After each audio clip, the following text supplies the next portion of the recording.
Hello, hello, hello.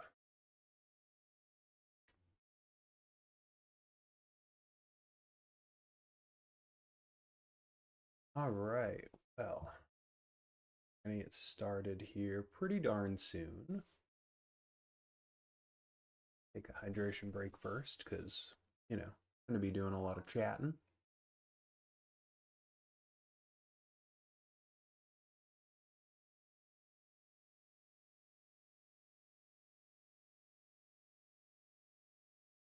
Right, let's see what I can.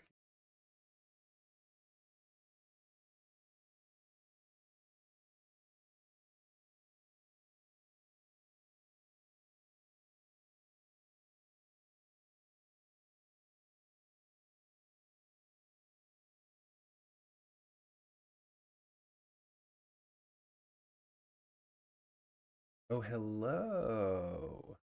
It's Brocious in the house.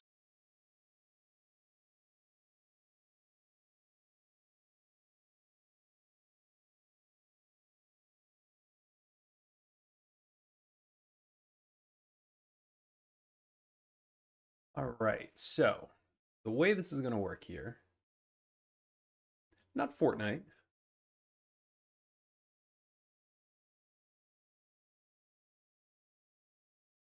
I don't know what this is. Hmm.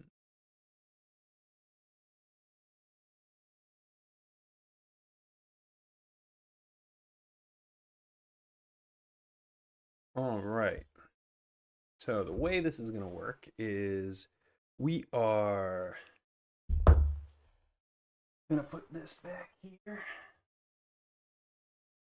And yeah, so we've got a couple of things that we got to do today. First, we got to introduce the save, the Sir Alex Ferguson save and whatnot. Um, so what this is well, I guess for those that don't know, who are just popping in, the game that I play, Football Manager. It's a pretty sweet game, pretty sick. Essentially, it's just it's a whole lot of spreadsheets and whatnot, and there is some soccer involved in what goes on, but yeah, really, it's a management game for the game of soccer, and oh, my title does say Fortnite, huh?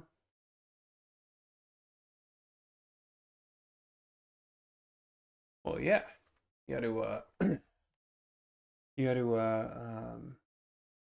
oh, Jiminy Christmas. It does some pew pew fun. Yeah, you got to dress for the job you want, right?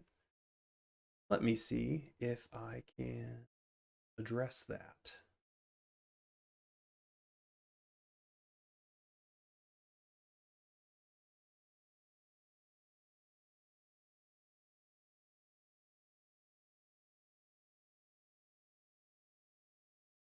Good looking out, folks.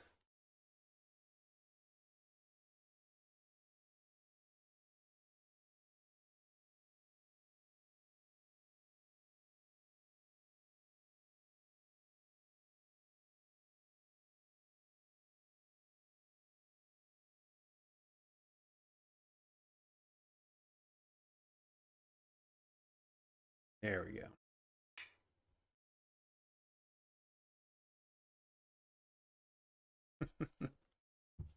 Yes, there I go. There I go and whatnot. Yeah, so this game is intricate, but I mean it's fun, So it won't be as exciting as Fortnite. Sorry, Brosha, sorry, Ryan, but I appreciate you dropping in. Definitely stick around because we've got some fun stuff, and we might just chat a little bit. There you go. Brocious knows what's up. There's a ball and a goal and a, I don't know what that is, a stadium perhaps. I don't know. But yeah. So the Sir Alex is I mean, Sir Alex Ferguson, again, for those that don't know, he is typically considered the greatest manager in European football. I mean, you can at me if you want. We can sit here and yes, pretending to know. We can sit here and argue it if you'd like. But yeah, I mean, he is Scottish. He came over, did a couple of years, in Scotland coaching Aberdeen, and then he got an opportunity to pick up the broken pieces that was, and frankly still is, Manchester United. He took over the job on November 6th of that season, and they were second to last at that point. And in real life, it was Manchester United. In our save, who knows what it's going to be? We will have to move ahead to November 6th, vacation a little bit, and see where we end up. So it could be anywhere. I mean, it could be a giant, massive club. It could be a teeny tiny club. Who knows? But we will go ahead. The save includes going ahead, much like Sir Alex Ferguson did, to November 6th, taking over the team in second to last place, and then remaining at the club, focusing on the youth academy. We need to have at least one youth academy graduate in the first team match day squad for every single match. So some little tiny baby, some child, especially at the start of the save, will have to come and be in the first team match day squad. And hopefully, as we continue to grow and as we continue to get a little bit better, those players will be a little bit better, and we won't have to have like a 19-year-old nobody running around with a bunch of Premier League players. So it all kind of depends on who we get. Obviously, there are teams that I would like to have, just knowing their youth academies are a little better than the ones that are the ones that could be there, a la Wolves or, well, it's West Ham. Yeah, yeah, I'm kind of trying to stay away from the current bottom of the table. But essentially, he coached 1,500 games, or Alex Ferguson coached 1,500 games over 26 seasons, and won 895 games. He won 38 trophies. He won the Premier League, the league that this save will be held in 13 times. So 13 out of 26. I mean, it's won every other season. 5 FA Cups, which is like the massive top league, football league cup. 4 Leagues Cups, so it's now known as the Carabao Cup, and that's everybody can participate, but really only the top teams usually win it. The Champions League, he won that twice. He won 10 Community Shields, which is held annually between the first and second place team. The Europa League, or what was the UEFA Cup Winners' Cup, he won that once, but it's now the Europa League. So if we get to that point, that would be a great opportunity for us. I would say winning 3 Champions Leagues would supplant that one Europa League. He won a Super Cup, the FIFA Intercontinental Cup, and then he won a Club World Cup, which is held every 4 years. Most recently, this past summer in the US, and Chelsea won it. As a Liverpool fan, anything to do with Chelsea sucking makes me happy. Like Enzo Maresca getting the can because he couldn't secure a win. So yeah, the plan here is to use this save to go as far as we can in that and try to supplant Sir Alex Ferguson as number 1 in the Hall of Fame, the game's Hall of Fame. So we can get started right here. So we've got our homepage. This is my little homie up here. Sir Alex came into Manchester United pretty good. He did a pretty decent job of securing, the coaching badges and the roles, or the education, the training, to make him a really great coach. He wasn't just some scrub off the street. So I wanted to make my person not just some scrub off the street. I did not realize this. Apparently, I played for the USA 77 times and scored 27 goals. Yay for me. I have a continental reputation, which should help us. We're going to force ourselves into whatever team, into the job for whatever team is next to last. But that should help us lead that team, whoever it is. So first and foremost, we're going to go on vacation. We are going to choose to come back on November 6th.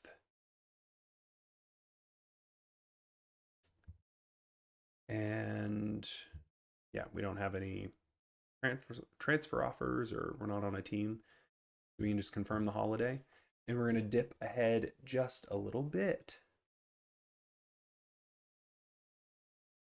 So some nerd stuff, because my friend Ryan is here and he's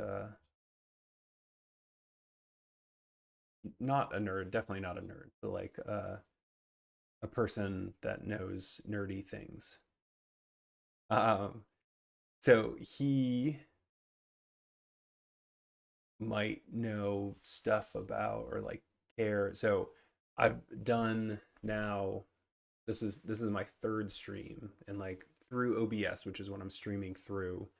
Um, they have a doc that has all the stats and things on it. And so I'm running 1080p at 60 frames per second. And in the 3 streams, or 2.5, because I just started this one, I guess. Uh, Zero. I'm gonna knock on wood here. Zero frames miss. Zero skipped frames, which I feel like is a good thing. And I'm streaming separately, like I'm multi-streaming separately on YouTube and on Twitch. And I'm streaming at like 6,000 megabits on Twitch, because that's what they cap you at, 6 or 8,000 or something, whatever the cap is.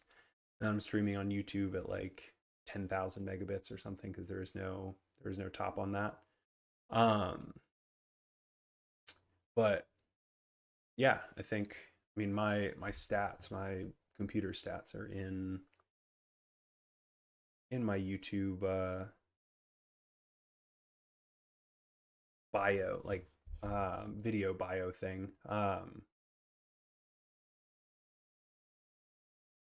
So yeah, I mean, I don't have like a super fancy computer by any means, but I think it's certainly enough to do this, and I'm pretty excited about that. So yeah, we are cruising into September. We started in July, so the game is processing pretty quickly, which is nice. Um, so we're probably 3 or 4 minutes. I'll be safe and say 5 minutes away from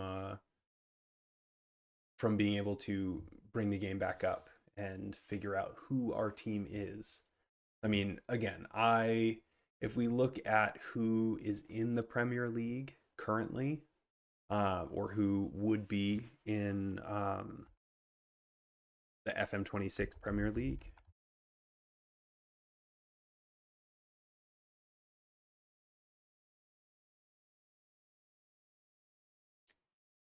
I mean, obviously it would be ideal if like a major team just was having an absolute meltdown and fell to us, much like Man United fell to Sir Alex. I would absolutely not turn down an opportunity to take over, even as much as I would hate it. It would certainly make the save easier if I were able to take over one of the big six: the Liverpool, United, Arsenal, City, Tottenham, Chelsea. I want to stay away from Burnley.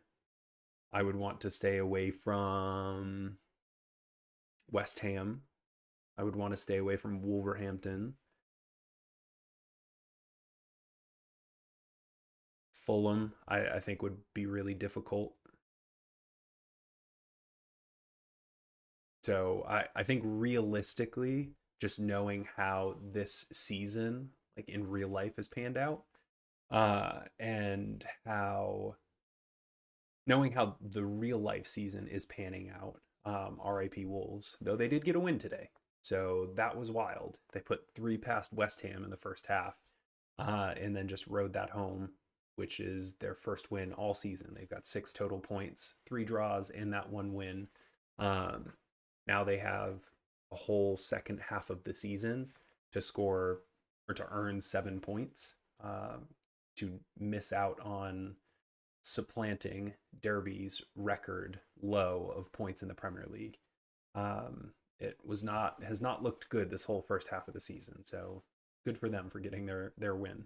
But I think realistically, knowing how the real season has gone, and then also, I mean, I've played a dozen or so saves now, or like moved through a dozen or so saves in this first year in the Premier League. I think realistically, we're probably looking at like a Crystal Palace or a Leeds or, God forbid, a Nottingham Forest. Sunderland is typically a little higher up, maybe a Brentford. But yeah, I think we're more than likely. Well, I mean, if we're going second to last, though, we're probably going to end up with a Wolves or a West Ham. Ugh, gross. I did do this save idea. Like I started it in FM24 back. When did that come out? 1998. It feels like. So I did start a save like this back then, or with that FM24, and we got Leeds that time, which was obviously one of the best case scenarios because they've got a massive stadium, they have a massive following, so you know the money is going to come in from the from the stadium and from ticket sales and all of that. So that would be great. That would be an example of, I guess, like a middle-ish of the table team just having a tough run of it and dropping down. I would really like that. I would really like that. Couple housekeeping notes on how I set up the save. So I have every league, every level of every league on every continent that's in the base game loaded. So I think there's like 145 or 154, however you want to switch those numbers.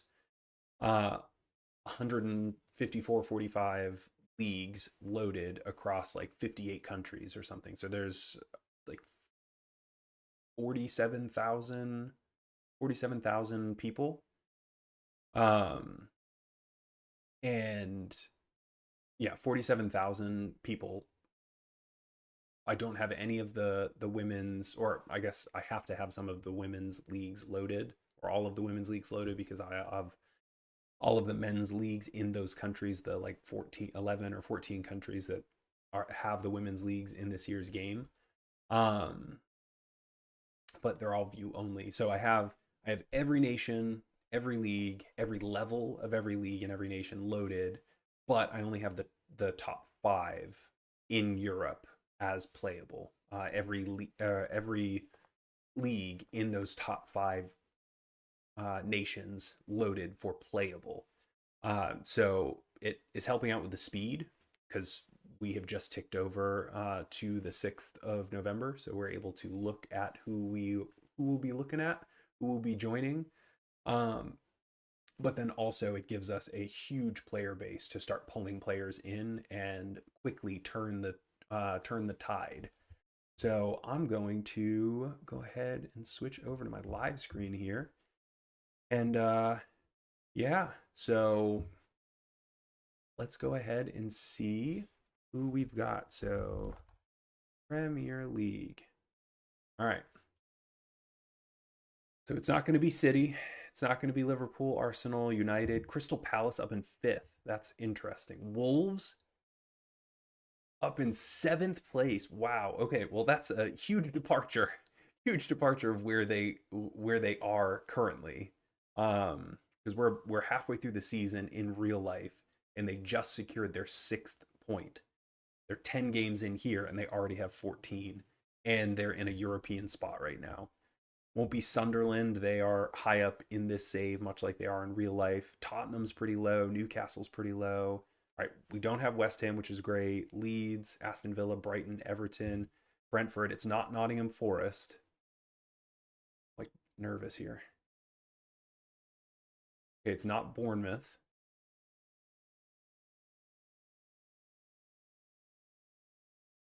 Oh, all right. Well, It's not Burnley, which is great, but it is Fulham. We are going to be taking over Fulham for this Sir Alex Ferguson save. So we've got 26 seasons to rip through Fulham and completely turn them around. So let me go ahead and join them. And yeah, let me go ahead and add myself to this. Well, I guess we can save the game first. Let's not go crazy here. Save the game. Always be saving. Yeah, and I will add myself to the game. So give me a second and I will be right back.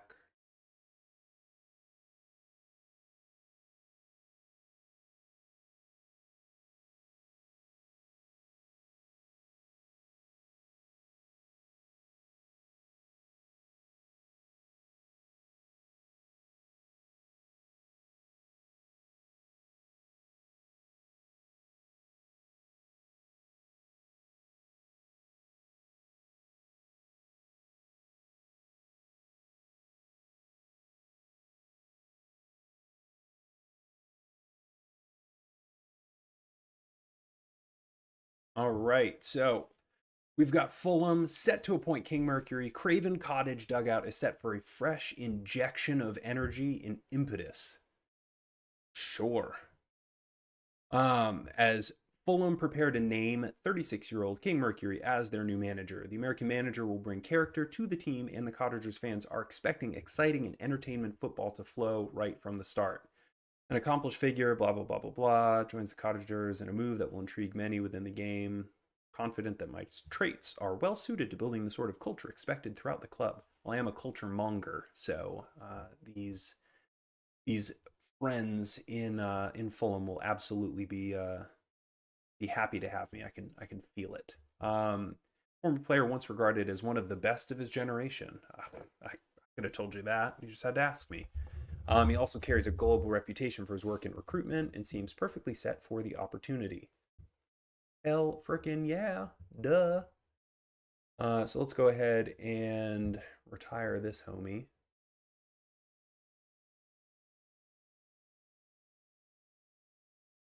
All right, so we are officially here at Fulham, at Craven Cottage, ready to kick booty. And we have to kind of hop to it quickly because we are already 4 points adrift of safety, and that is not fun.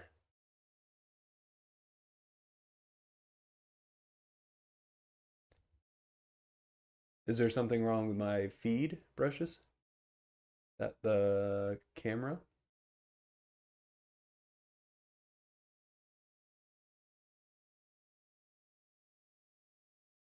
Hydration break and whatnot.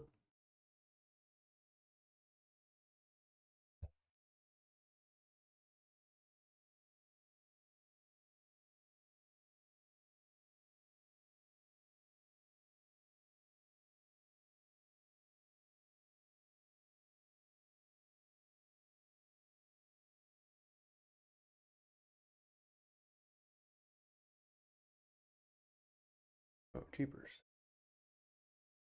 Messed up my setup here. All right, well, I guess I will wait for Brocious to get back to me.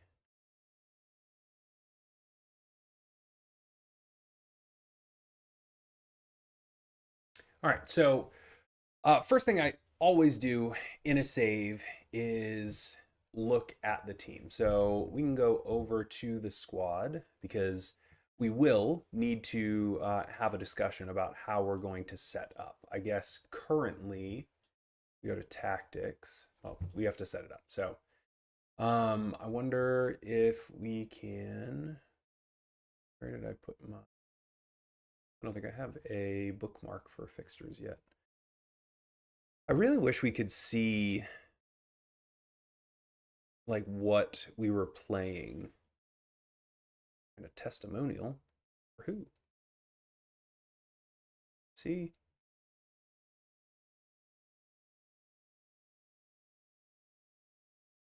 I don't know who the testimonial is for, but really wish we could see in FM26, much like we could in FM24. We could customize this screen so we could see what they were running. I guess theoretically we should be able to go here. Find it somewhere probably. Oh, yikes. Tom Kearney, red card in the 83rd. That's not great.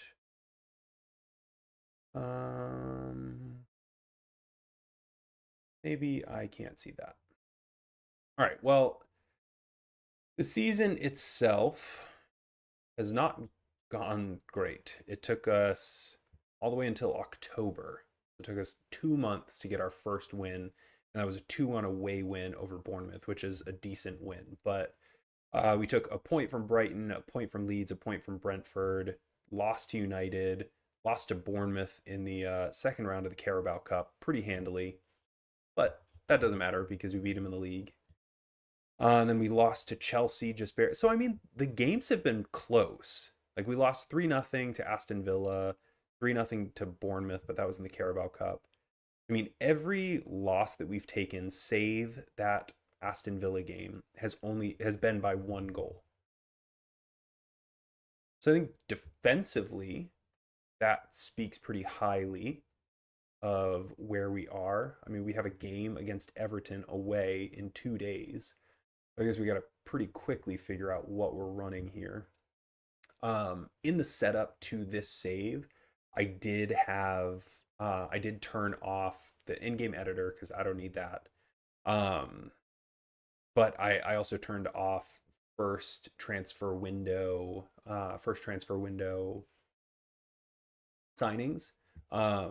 So all of these and chose like the original gameplay. So all of these teams that are here are the ones that every team started the season with. And this winter period that we're going to come up to in just over a month or 2 months, the winter transfer period will be the first time that teams will be able to make changes. All right, so Anthony Robinson is our best player, left back. As an American, I know him well. As a fan of the Premier League or just soccer in general, I know him well. I mean, 17 pace and 17 acceleration, 17 work rate, 14 crossing, 14 dribbling. Yes, please. He is very much my type of fullback. He is going to be used. I know it says that he likes to play pressing fullback. That is not what he's going to be. He is going to be a wingback, and he'll come back on defense as a fullback. Harry Wilson wants to play attacking mid or out on the right.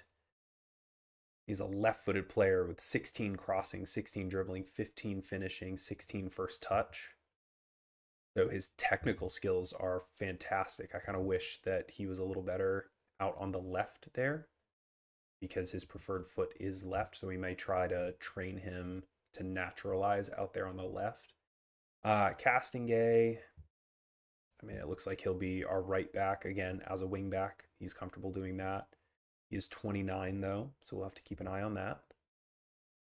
Want any old men around here? Kevin.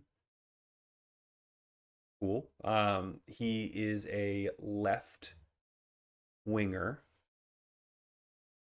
And I mean the triarchy of attacking attributes, dribbling, finishing, first touch, are all pretty decent for this level. I mean, he's 22 and has 16 dribbling, 14 finishing, 15 first touch. I guess that's because he's Brazilian.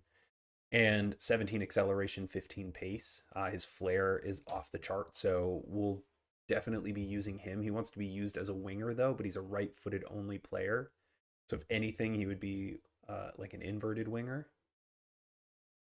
So right now we've got left back, right back. So, I mean, it's shaping up to be a 4-2-3-1.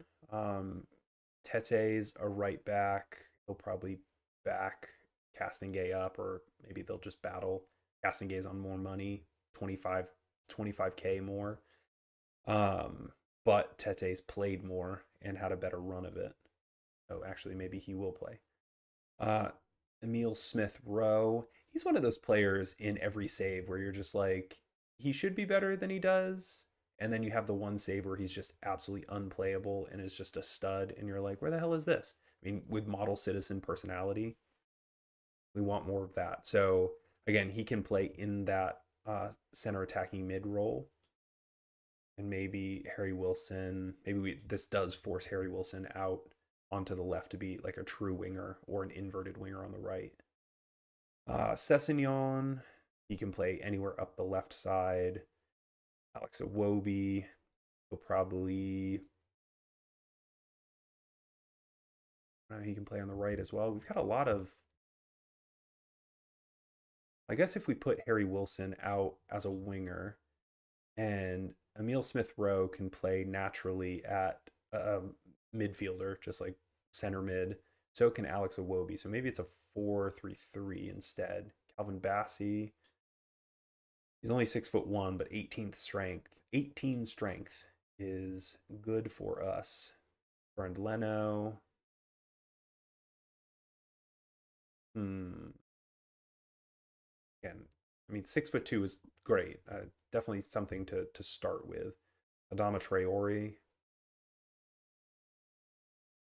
Love that 19 acceleration, 19 pace, 18 dribbling. He will be out there on the, and then Sander Berg and Sasha Lukic are both. All right, so I mean, it looks like we're probably going to just go with a 4-3-3 here. I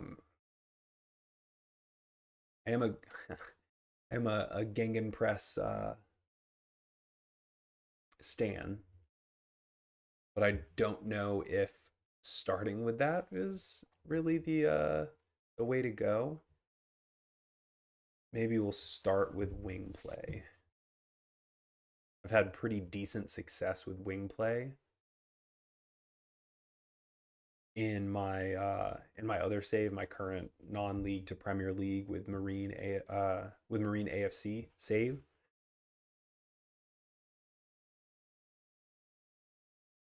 All right, so I think we're going to go 4-3-3 in attack. Out of possession, we'll drop the two wingers down slightly and have them be more wide midfielders and go with a 4-1-4-1. Yeah. Let's see who they think our best 11 is. Tete's injured. Calf strain 2 to 4 weeks, so he won't end up playing first. Bassey and Joachim Anderson. Lukic. Smith Rowe, Alex Iwobi. That's the center mid pairing we thought. And then Harry Wilson on the right, Ryan Sessegnon on the left, and then Rodrigo Munoz. I honestly completely forgot that we hadn't gone over a striker yet. Geez, this team is tiny. Yikes. Okay. And the three additional players that we have are all midfielders. Wowzers. Okay, so I mean, I think we probably need to go to the U21s and just see who's there. Doesn't look like anybody spectacular is there. I mean, our highest potential player is a striker who's on loan from Bayern. He's 6'5" though. Not really Premier League. I mean, he's a good EFL League 2 player. So definitely not somebody we can use now. Again, decent League 2 player for center back. I mean, we don't really have all that in a bag of chips down there. You have a right back here. 16 years old, 16 pace, 14 agility, 15 off the ball, 14 teamwork. Yikes. All right. Well, I mean, we're not going to use him, but I think we're going to move him up to the first team just so that he can train with everybody. Where'd he go? just so he can train with everybody, and I'll leave him available for the U18s. So moving those youth players up into the senior team helps them kind of integrate themselves into the first team, whether you use them or not. I mean, he's only 16. There's no way he's going to play in the Premier League unless it's like some throwaway game in a cup somewhere. Um, but it allows us to mentor him specifically with one of the players here, or a group of players here in the senior team. So that works. Let's see what they want us to do here. Be competitive against Chelsea. Okay, yikes. These are the supporter expectations. Develop players using the club's youth system. I mean, that makes sense. Maybe that, I've already forgotten that right back. Yeah, I think that right back, maybe he'll be that player that youth player that we have to have in the team, in the first team match day squad at all times. I actually probably do need to go back and look at who is a Fulham player from the start. That way I can make sure that our game against Everton here in 2 days, we kick things off following the rules. Be competitive against Chelsea. It's going to be a hot minute before we can do that. Maintain a higher reputation than Brentford. Okay. QPR if we happen to play against them, and then avoid relegation from the Prem. I sure as heck hope so, because Sir Alex never got relegated in the Premier League, and I sure as heck don't want to do that either. Okay, club vision. What do the board want us to do? Avoid relegation, be competitive in the FA Cup, and then be competitive in the Carabao Cup. They're not judging it because we already we were already out of it. But I mean, I'm going to accept that because who am I to tell them my first day on the job that no, that's okay. Responsibilities. I don't want to do the introduction, but I sure as heck do want to do responsibilities because there are certainly things that I want no part of. Mainly press conferences. I have zero interest in doing any of that nonsense. Um, Again, these are all things that I typically do to start a save. Obviously, it's a bit of a slog the first couple of days within the save, the first like 45 minutes in any save as you set it up to be perfect and pristine for you. But then obviously, it picks up. Team selection, obviously, first team recruitment. Sure.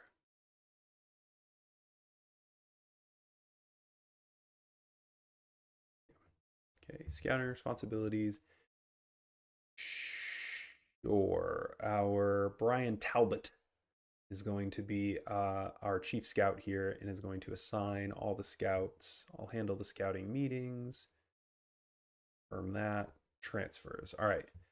I'm gonna delegate. I always delegate initiating player signings for Fulham because that doesn't prevent me from signing people, but it has my general manager Tony Khan here happy. Look at him. He's so happy to be here. He's so happy that I'm here because of course, who wouldn't? Uh, it allows Tony Khan, or gives him permission in the game to go and actively recruit people, and then I ultimately have the final say, whether yes we want them, no we don't. So that just kind of gives him something to do and takes a bit of that off my plate. I want to make sure that we are in control of selling players. Um,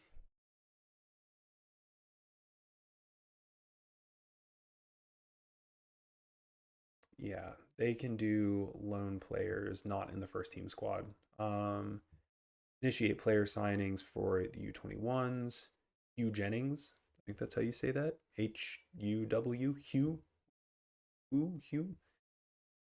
I'm American. Don't get at me for that. Uh, and then initiating player signings for the U18s. Mr. Jennings is going to do that as well. Player contract discussions.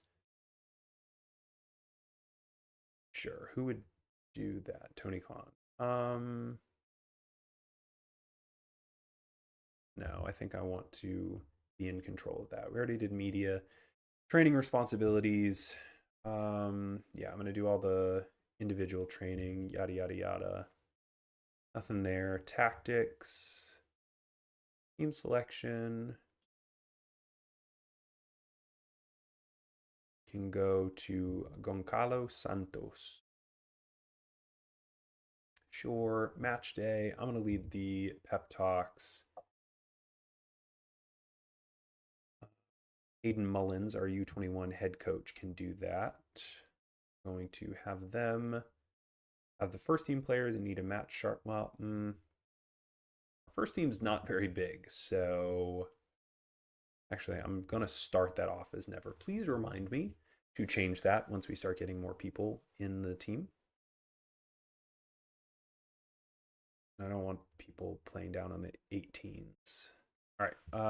I don't want to lead the friendly matches because that's nonsense. I will be the one to arrange the friendlies. Not really sure. Frequency of friendly matches arranged by team manager. Not really sure what that means, but sure. Cool. Great. And set pieces. I'll do the tactics. They can do all of the takers. Yada yada. All right. Cool. Let's do penalties, and we will, I promise, get to a game here in a hot minute. So allow players who have scored 2 goals to take the penalty. Yes, please. And then set pieces. All right. So last year, anything in the near post was the play. It's not last year as in FM24. So the last 2 years, 2.5 years, anything in the near post was the play. It doesn't seem like it is as effective this year, and it seems like far post corners are a little more effective. I haven't really noticed a difference between in swingers and out swingers, but our staff preference is out swingers. I'm not a big fan just in general of out swingers, but we'll try it because that's yes, Hugh Grant, obviously. Sorry. Again, I'm with this being one of the first, live saves with people in it, I keep forgetting to look, because my screen camera is here to play, and then I have my secondary screen off to the side, and that's where all the chat is and whatnot. I'm locked in to turning Fulham Football Club into the greatest thing since sliced bread. I haven't even looked over there, so I don't remember where I said Hugh Grant, but probably if I had the opportunity to bring Hugh Grant, at least just for for ticket sales, if he wanted to be a Fulham fan, go for it. I mean, he's British, so he probably has a team, at least one that he grew up with. If somebody wants to go and find out who Hugh Grant's team is, yeah, let me know. That would be interesting, an interesting tidbit. I think we can go balance there. Definitely hybrid. I'm not trying to player mark with these terrible safety cones of people. And then we're going to defend the near post, and we'll go balanced on the move over. So I do have a couple routines already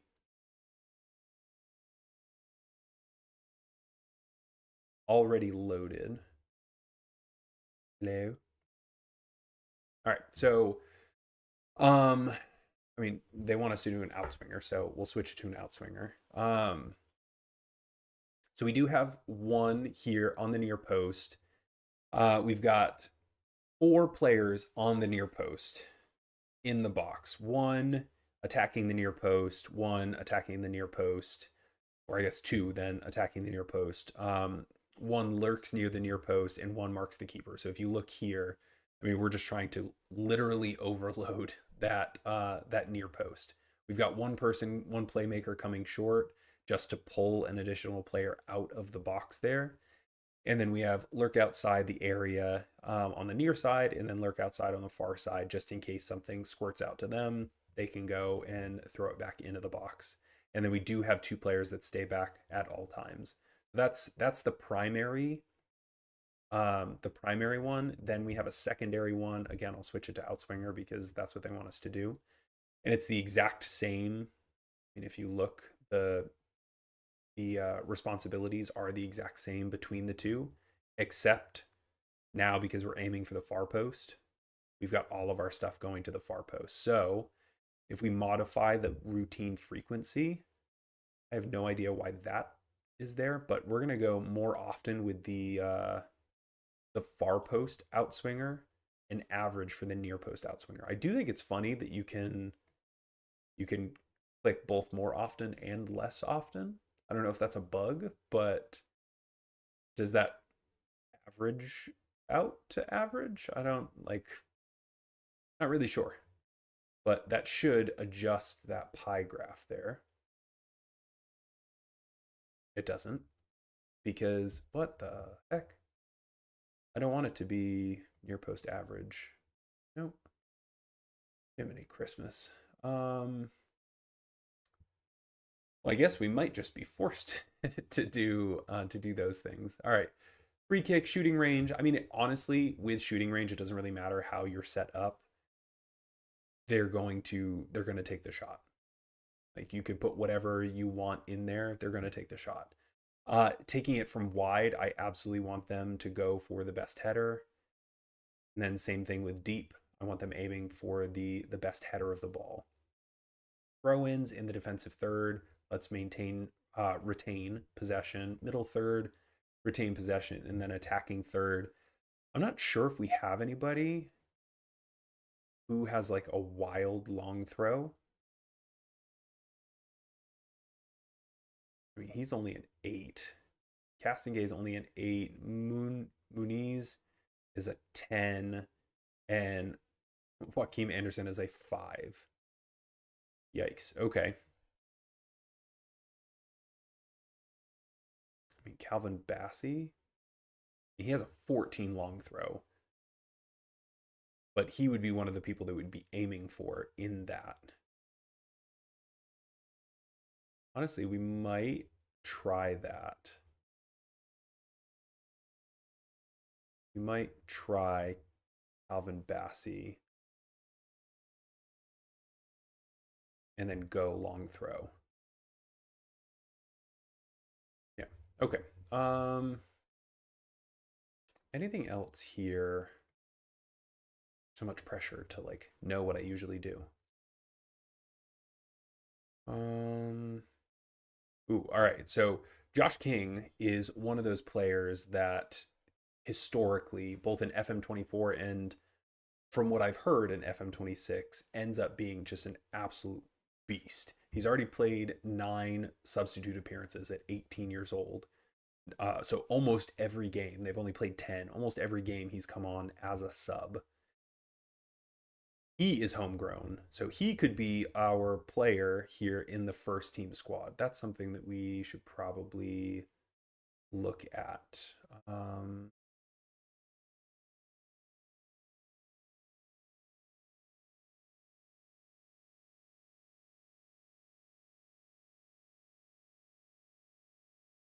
So Ryan Sessegnon. Ryan Sessegnon is a club, homegrown at club player. Went through Tottenham, loan at Hoffenheim, and never really caught on, so he came back on a free. So he could be one of those players. Yeah, it's just Josh King and Ryan Sessegnon. So,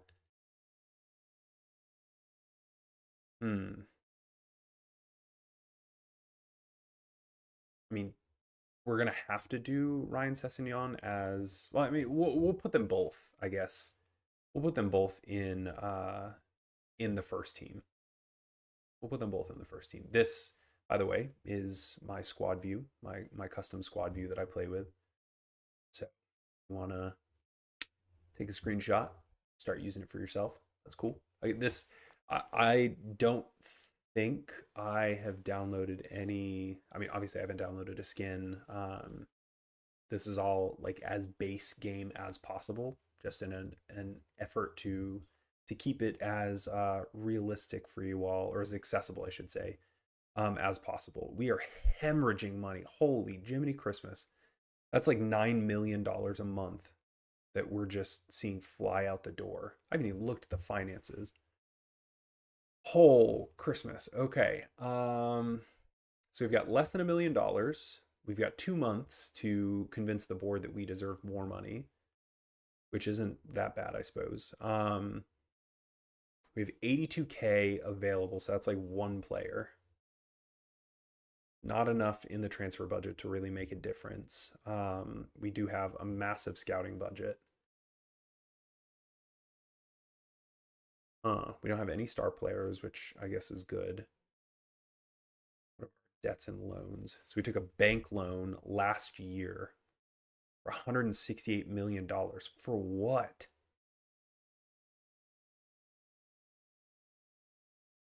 Geez, we pay $2 million a month on that. And it'll be 9 years now before 9 years before we get out from underneath that. Jeez Louise. No, that's not what I want.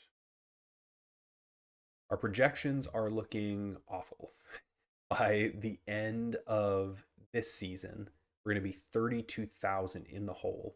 Or not 32,000, 32 million in the hole. And then it just spirals from there. So this team needs to turn around and start pulling profit as quickly as possible. One last thing I want to look at are our facilities. So the stadium is immaculate. It has a 29,000 all-seater capacity.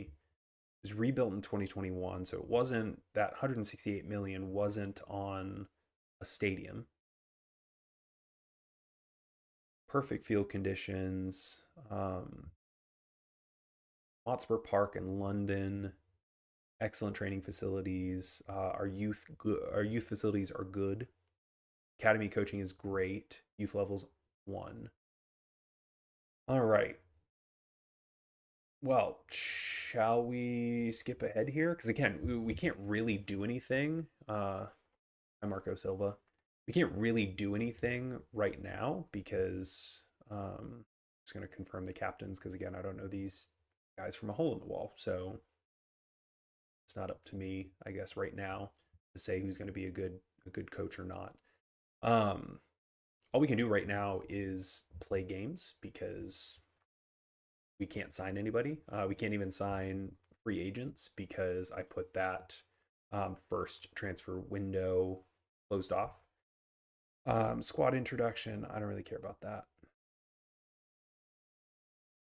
I mean, I know the word was, and this came directly from Sports Interactive, was that, for those of you who have played Football Manager forever and ever and ever, you need to make sure that you pay attention to forget everything you know and be prepared to relearn everything and go through all of these windows and trainings and blah blah blah.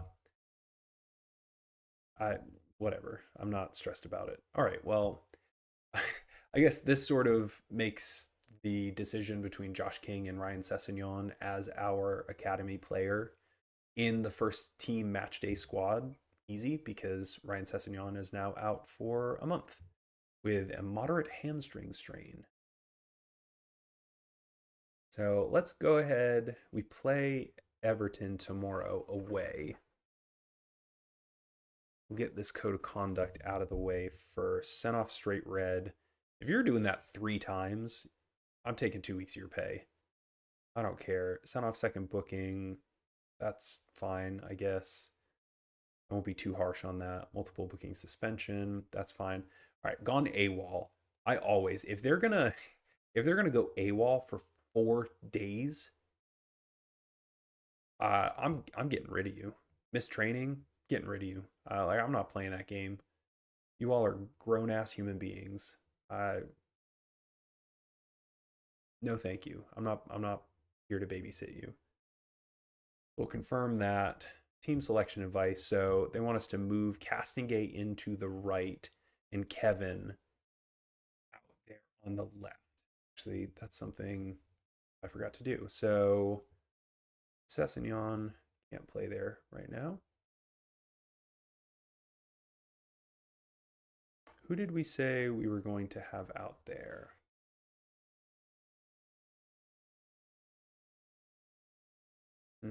He's a left-footed player in cross.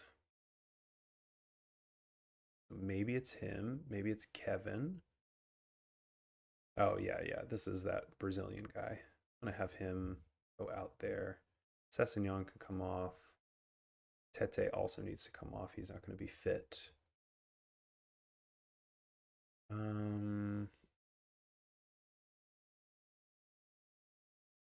Yeah, that's that 16-year-old. Shoot, who was it? Castingay. Timothy. And we've got a lot that we can fill in. Joshua King has to go in because he is our academy player. Dama Traore has to fill in. Harrison Reed, other defensive mid. Never have too many of those. And then that's the baby. All right, so yeah, I think I'm happy with that. I'm going to go ahead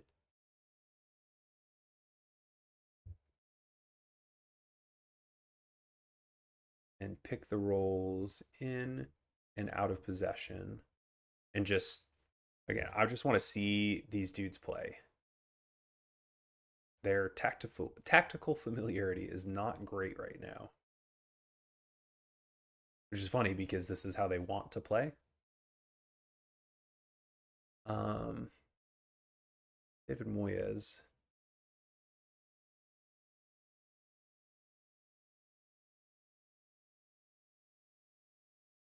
I don't really know what to expect. It's part of the charm of soccer, isn't it? Oh, that's succinct. David, succinct.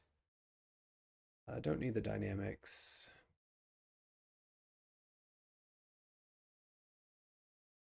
They want our scout? They can have him. Good, good, and very good. That's fine. I mean, I would love to have Ruben Neves, though he's getting paid just a stupid amount of money.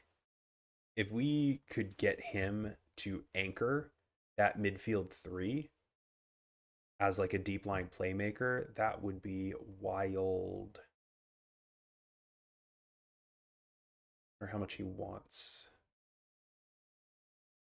I I mean, a couple of things. Can we first just talk about how impressive Isaiah Burke's hair situation is? I mean, he's got that giant head of lettuce that's just slicked back because he's an agent, so he's slimy and greasy and not our best friend. But then he's got this like giant beard. I couldn't grow something like that, so good on him. But this guy is asking for $600,000 a week. No freaking way. His wage demands are ridiculous. Oh, that's awfully kind. He dropped it 50K a week. Now he only wants just over $500,000. I don't know how much is our top. All right, Anderson is our top earner right now at 190. So that would like triple, almost triple our highest earner. It's concerning that our highest earner is a center back and our goal differential is a -6.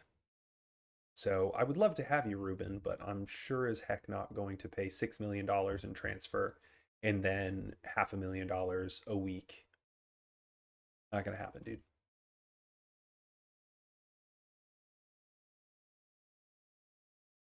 I don't want to meet the media. I do hate how they make you do that. Even if you say my assistant coach is going to do all of the the press conferences and stuff, they still make you do this first press conference as if it's like a you have to do this because just you wait, you're going to see how great these are, how much they've changed. They haven't changed. It's the same stupid questions. All right, so I'm meeting the squad. The squad are waiting your response. Hi everyone, I'm King, and I'm proud to have been given the opportunity to lead this team into the future. I want to start by telling you all a little bit about who I am. What can you expect from me as a manager? Tom Kearney, captain, good for you. He's the one. He's on a red card, I think, right now. So that's a great look for the captain to be on a red card. I want to bring a real energy and passion to our work. Sorry, it's great to have you here, and I think we're all looking forward to hearing what you have to say. I want to bring a real energy and passion to our work. I'm very big on building a vibrant atmosphere, and that's a big word, a vibrant atmosphere. That's the number one thing I promise to bring to this club. Football's supposed to be fun, right? If you know nothing else about me right now, know that I am a born entertainer who wants to play with freedom and confidence. You're going to be able to enjoy yourselves. I will be vibrant. That all sounds pretty positive. I'm optimistic. Let's go. I also feel football has to be fun. We want to enjoy ourselves and entertain the fans. I feel like that's just making me select both of those first ones, just in different words. I'm certainly happy to hear that. You sound like you know what you're doing, so let's go. All right. That's freaking right. I do know what I'm doing. Cool. I really want to build a culture of resilience here. They sure as heck need it. Sure thing. I want you all to think of me as someone who knows how to get the job done. Naturally, I'll have to prove that, but I feel my strongest trait is my understanding of what it takes to deliver quality. Yeah, they need to be resilient. Managers prepared to protect us when we need it. Is that what I said? I think I told you that you needed to be resilient. I guess I'm also someone who feels he knows how to get things done. Again, it's like making me choose both of them just on different screens. Thanks everyone. Once again, I'm really excited. Blah, blah, blah, blah, blah. Cool. Great. I don't want to meet the media. I literally could not care any less about those dweebs asking me questions. Hydration break.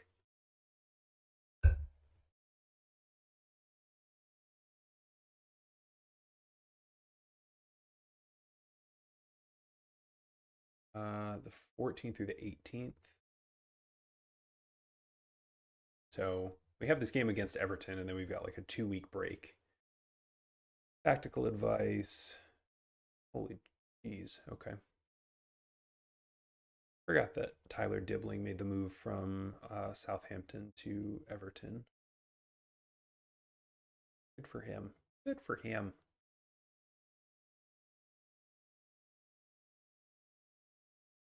As a Liverpool fan, this game is going to be important for me to make sure that I prove myself. That's something we didn't do. I promise we're going to get to the Everton game in but a moment. But I always go through and I change the intensities for these first two, or these last two, I guess, the highest two, to double intensity, because I really want to make sure that they are working their tiny little tails off. And then I just follow through for the most part and do whatever the recommendations are.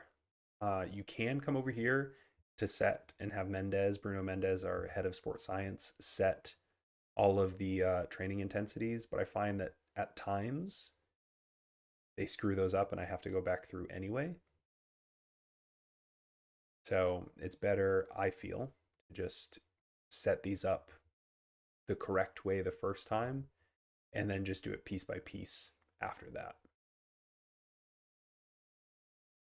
Because it's very infrequent that you have a whole bunch of people that need crazy training intensity changes.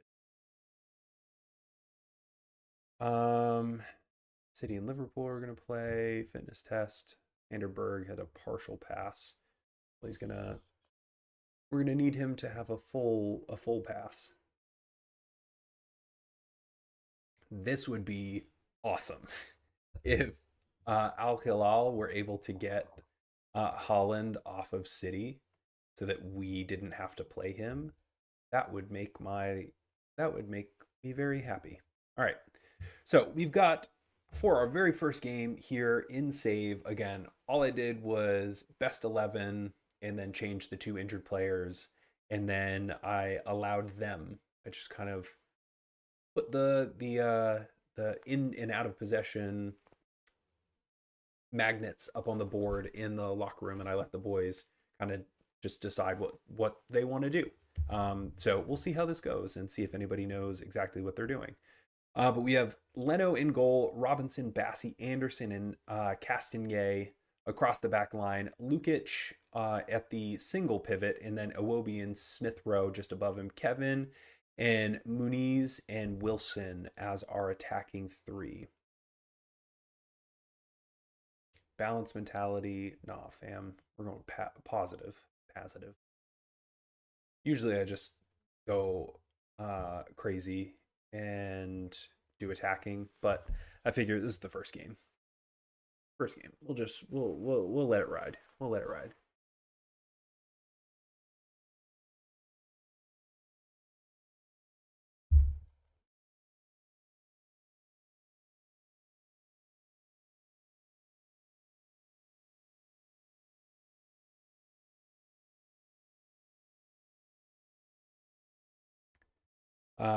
It's time to put an end. Well, yes, it's time to put an end to this poor run of form.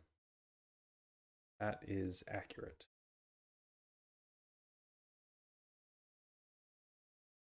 It looks like they're playing a 4-2-3-1 to our 4-3-3. And it is dumping out. Holy Christmas. Let's make sure I have. Nope, that's not what. All right, so yeah, I always play key dynamics, match speed 1.5, in between speed is times 40. I was super stoked when they patched this and gave us a 1.5. And oh yeah, gave us a 1.5 instead of a 1.25 and a 1.75. Rostabond, yeah, you gotta dress for the job you want, and the job that I want is to be the number one manager in FM26. So you gotta look snazzy. You can't tell me that you've ever seen a picture of Sir Alex Ferguson in joggers and slides. So I gotta be fancy.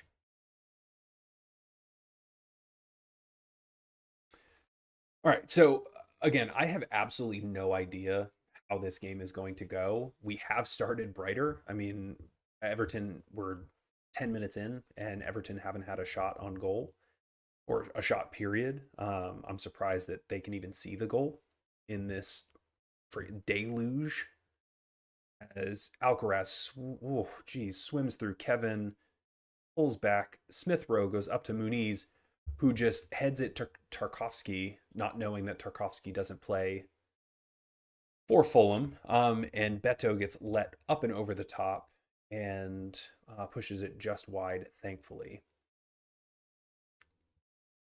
We've got.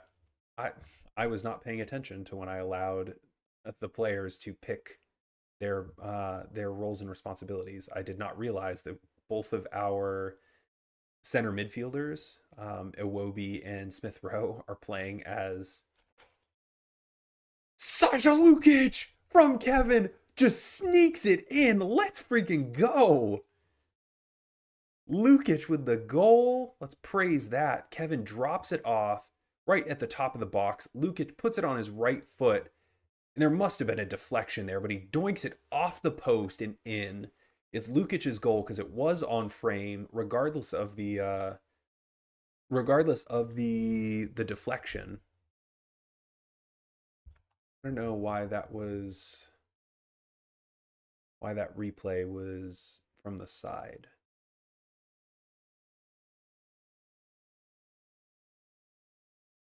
I usually like my replays from behind the goal.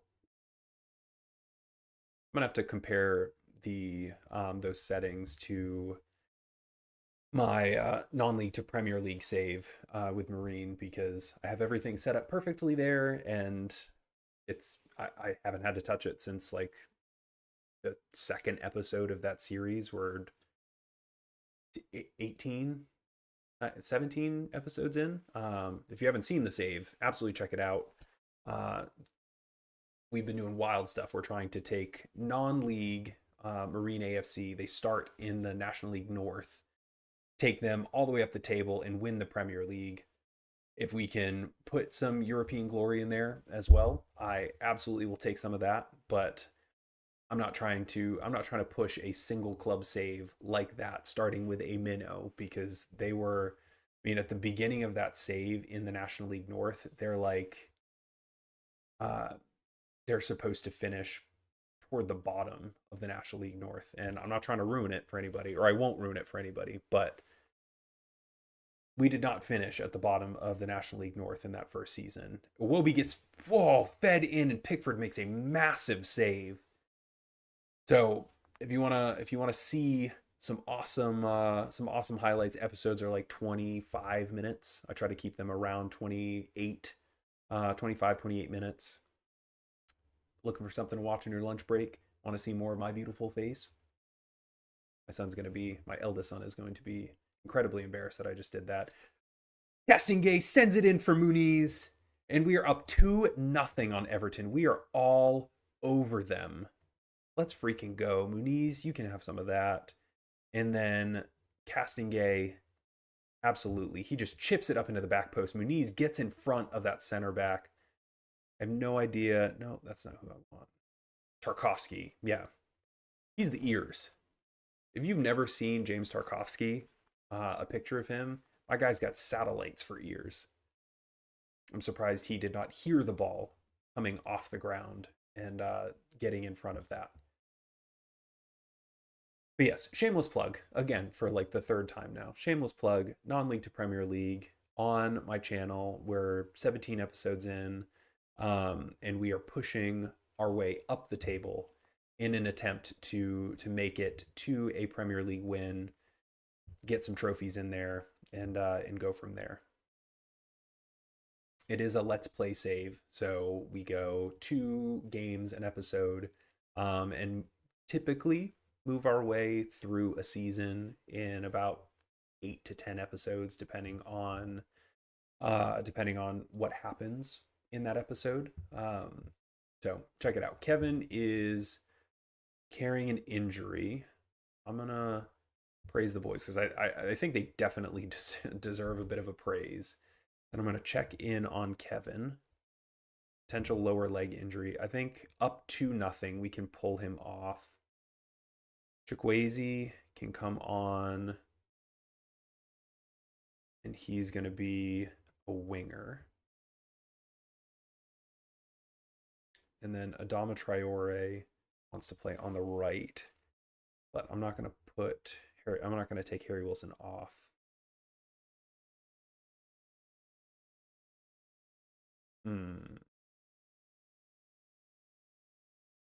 Iwobi is a little tired, so we will keep an eye on him. Maybe this is an opportunity, up 2-0, to bring our youth squad player, King, up in and give him some minutes as Chukwueze comes right in and takes a massive shot right down the field.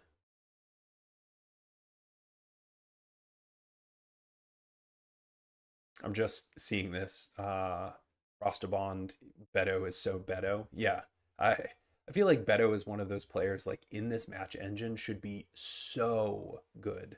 I mean, he's massive. He's got strength. His finishing is no.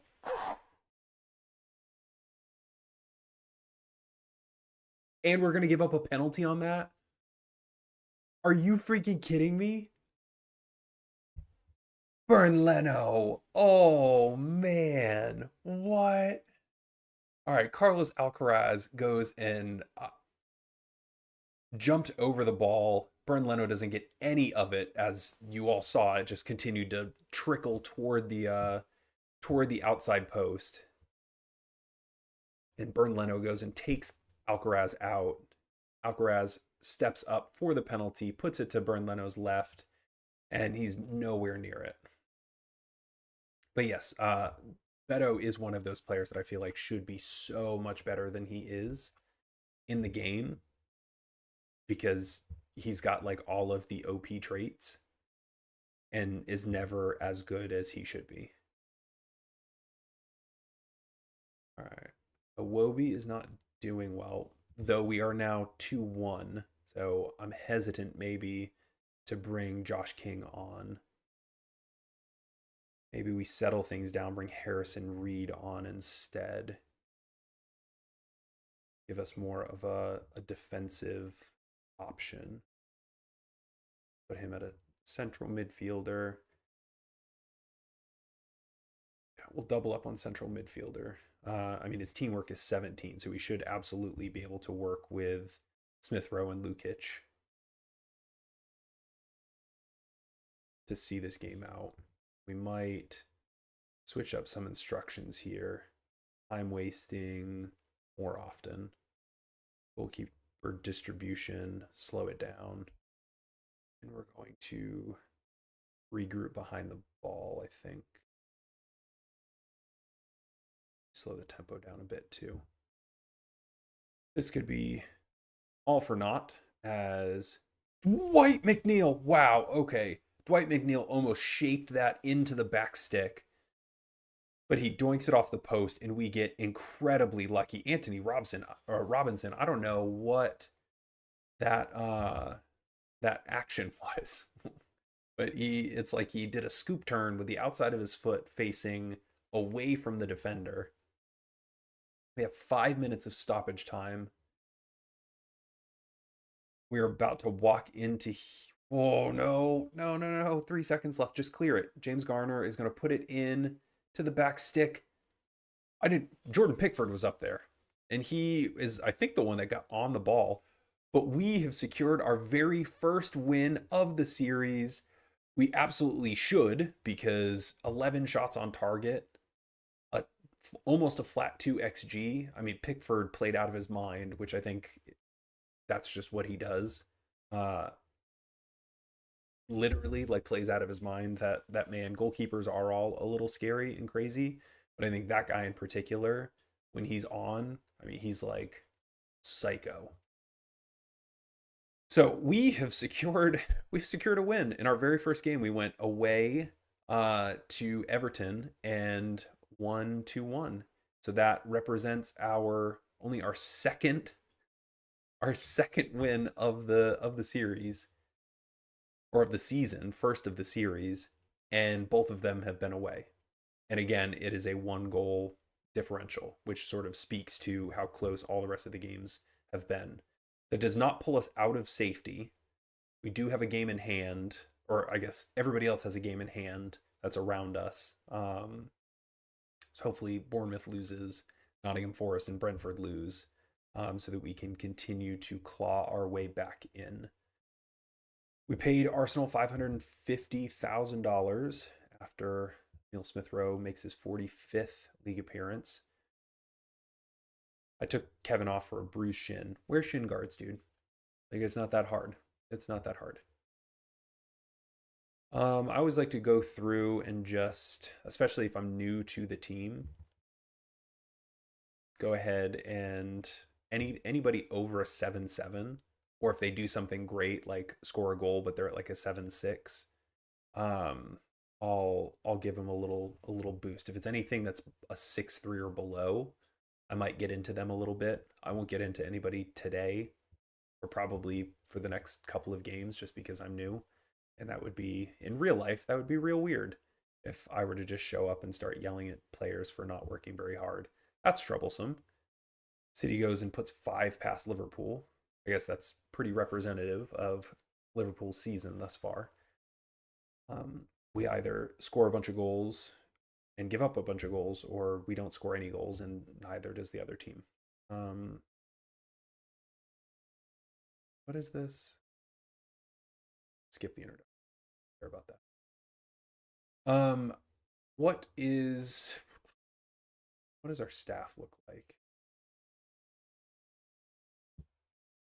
This is something that bugs me. You cannot tell me in real life. Like this is supposed to be representative of real life, and like, the teams should start staffed like they do in real life. You can't tell me that a Premier League team, even a Premier League team like Fulham, you cannot tell me that they've rolled into a full Premier League season with 3 coaches. What? Like, that's crazy. That's crazy. No wonder. I'm surprised that we don't have any very heavy coaching assignments. That's wild. Uh, so I will absolutely, I don't even know who we have on the coaching staff. We have an assistant coach, a coach, a fitness coach. So we have one of each. So I'm going to put in some adverts for all of these because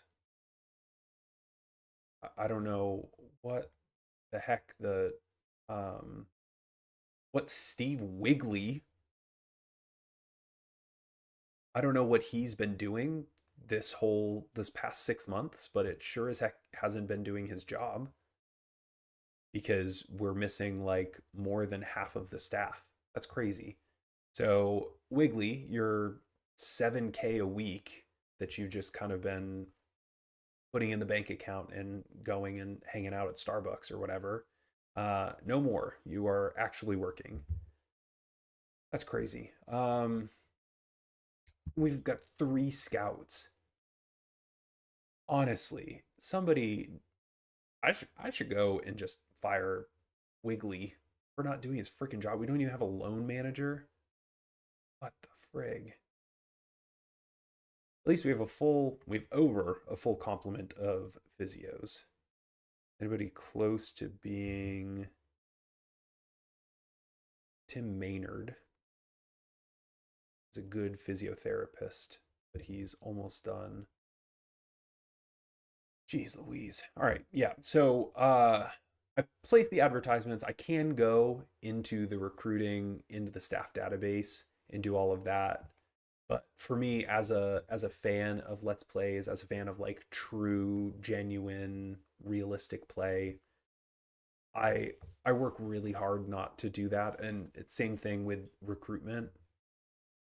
I work really hard to not go into the player database and just be like, who's available? So I'll always click scouted players only because yeah, that's the way I do it. We've got 40 recommended players. Only a handful of them are worth anything. I don't really trust these recommendations because we only have 3 freaking scouts to begin with. But I mean, Jorgen Strand Larson. Wolves are doing pretty well, actually. So, what is he doing with his life? He's only got 3 goals this year, though. This is another guy that I feel like should be doing better. At 6'4", he's got 14 pace, 12 acceleration.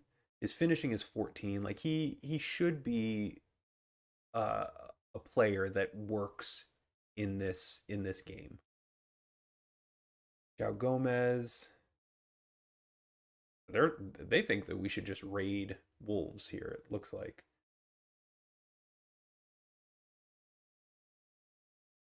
I don't want an old man. Ola Aina. Uh, Jaden Bogle. Leeds. I don't think we need a right back. I mean, I would love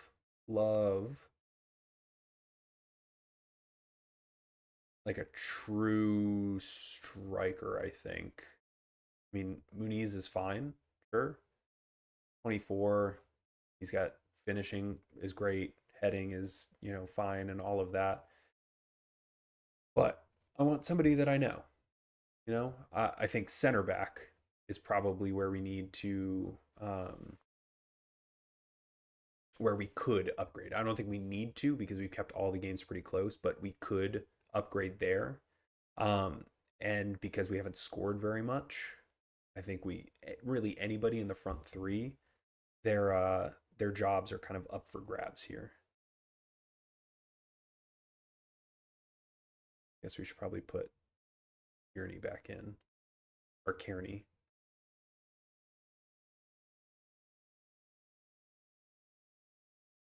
Who is Harrison Reed one?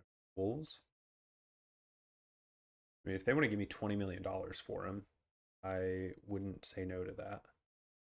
Maybe we switch those out. All right, here. Blah, blah, blah, blah, blah, blah, blah. We now have this 2-week break, which is not ideal, especially for a save. I think, I mean, this is, whatchamacallit,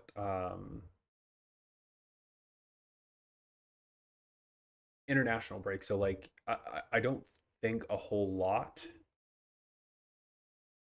of our players are going out.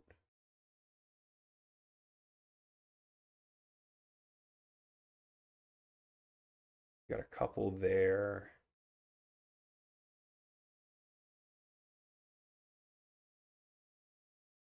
Yeah, so 13, maybe 17 total players for international duty. So I think we could probably stand to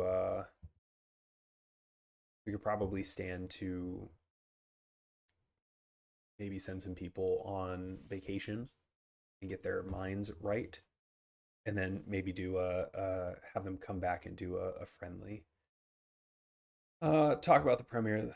No more update, but if we give it everything, we've got to try to avoid relegation. Then at least we can have no regrets. Whatever happens. I'm aware that things went badly under the last head coach. Be judging you on whether you stay up this season. I just hope you. I mean, I think we're good enough to avoid. I think we're good enough to avoid that. I don't really care about what I think they think about the FA Cup. I don't have anything else to talk about because it's unnecessary for me to talk about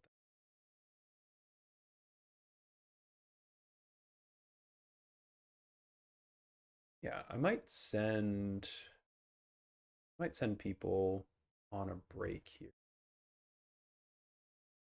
Tete, you can go out on a week. Priore, Sessignon, Kevin, you got injured, so you can go out on a week.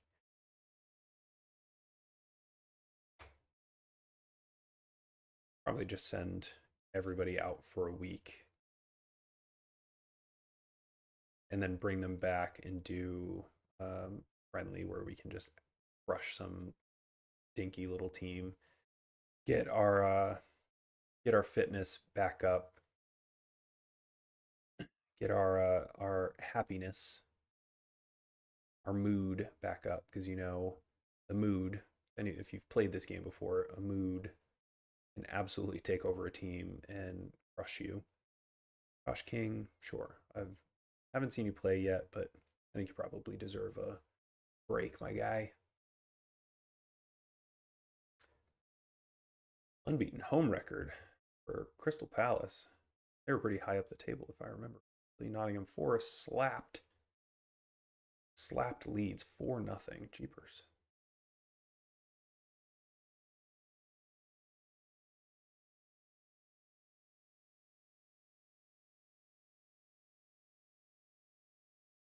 Kevin, you do have a weak left foot, so you can go ahead and train that.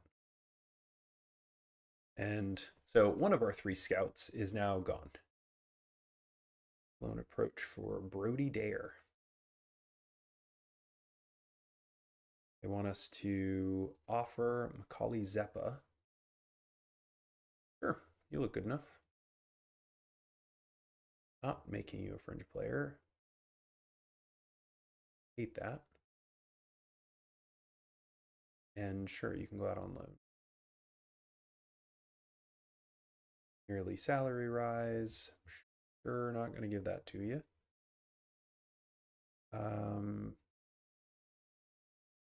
Bump this to 25 and 20. Cool. We got him for 3K.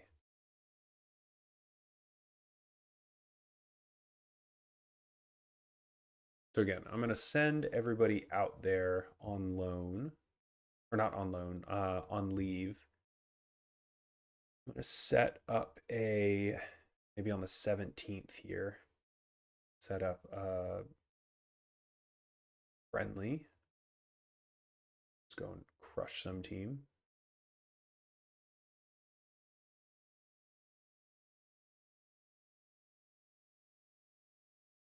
Basingstoke, Dundee.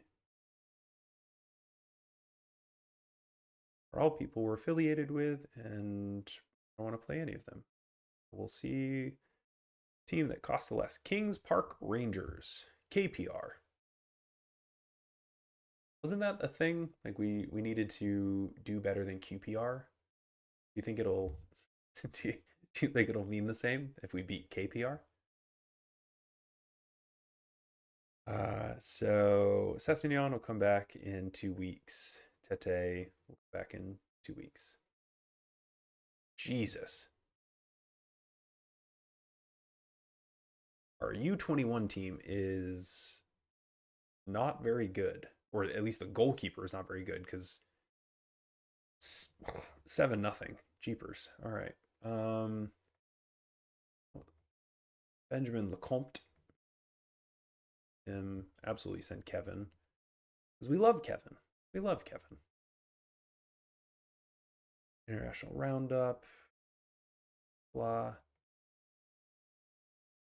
All right. So these are all the people. Stuart Pierce. What are we running? A 4-3-3. He wants to run a 4-2-4.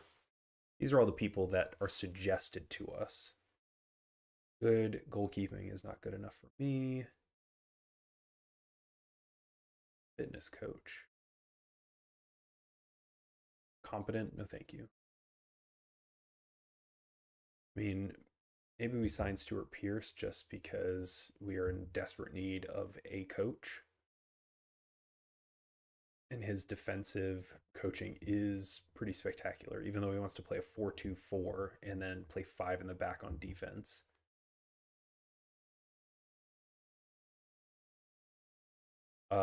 Yeah. Peter Brown. I'm gonna bump up salary on offer there, so we'll pay him an extra 800 a week over what was it Hanover is paying him right now. I mean, at outstanding for player ability and player potential and very good adaptability, we'd be bringing him home. And he has a complete understanding of Germany, extensive in Denmark, and very good in Switzerland. I think we can find some good players there. Analyst. Yeah, recruiting analyst. We need those. If we can drop that a bit.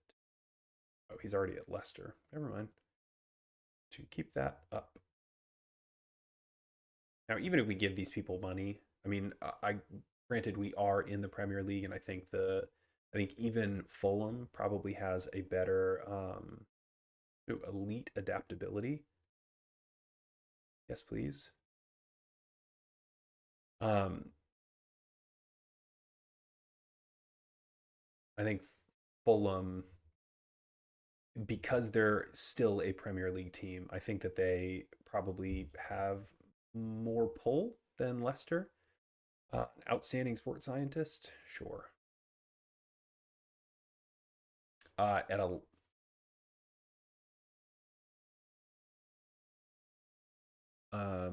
probably not, my guy. How much are we paying hours?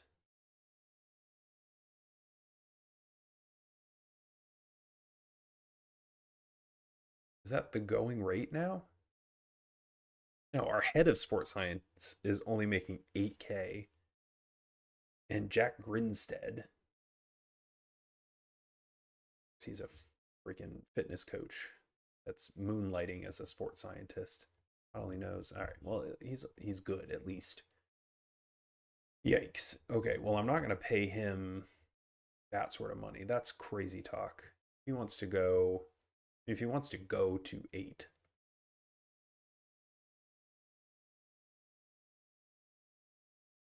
Yeah, didn't think so. That's crazy. Very good. Chris Neville is a fitness coach. I mean, we could take him as a fitness coach, really. He's great every. Jeez. All right. Yes, I do want you, Chris Neville. Do we want him as a sports scientist or as a fitness coach? He's a 4-3-3. I honestly, I think we might pull him as a fitness coach.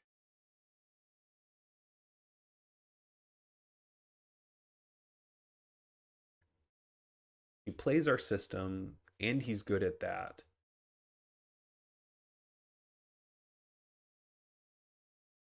What? He wants to be a coach? He's also a very good fitness coach. No.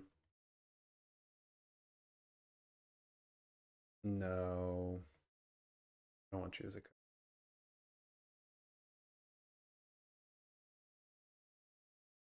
Yes, please. But you're not going to be a general manager.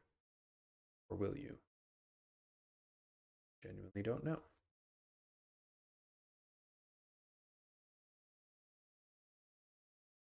Who is our general? Oh, that's right. Tony Khan. Oh, he just is a happy person. He is a happy person born in the US. And he is in. Oh, jeez. Good for you. We're paying him 13K a week.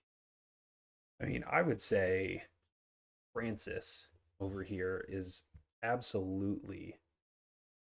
And if we can get him for. That'll save us some money.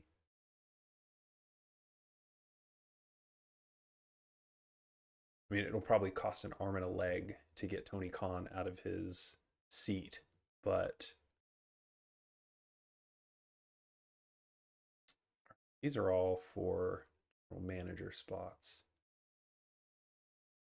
But I wonder if anybody wants to come in as a scoot. Probably not this guy because he wants crazy money. Yeah. But let's see. Dean Rastrick is currently at Norwich as a head of youth development. And he probably doesn't want to come scout. That's a big step down for him. All right, staffing advice. We just did that. White now. Club. We have another. He's not nearly as good as Josh King. Not even close. Something I do like about FM26 is they typically get through the season or the calendar a lot quicker. Like just pressing continue isn't like one time block or one day like it was in FM24. It's significantly faster. Like you can one continue could get you through a whole bunch of different days. So our little baby here, 16-year-old right back posting an 8.2. We should probably get him being mentored, right?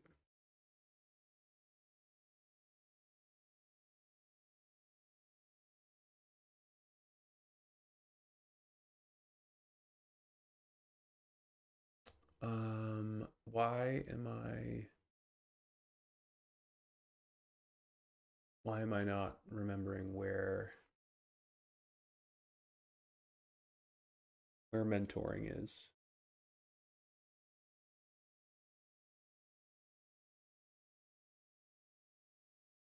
Well, it's nice that Tom Kearney is getting ready to retire, but we do have Anthony Robinson and Harry Wilson as team leaders. Am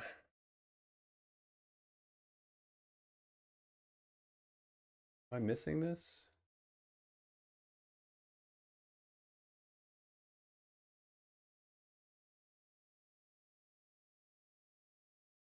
Looking for mentor dynamics, team dynamics, which is here, but it's not social groups, not happiness. I'm trying to think where I typically see that.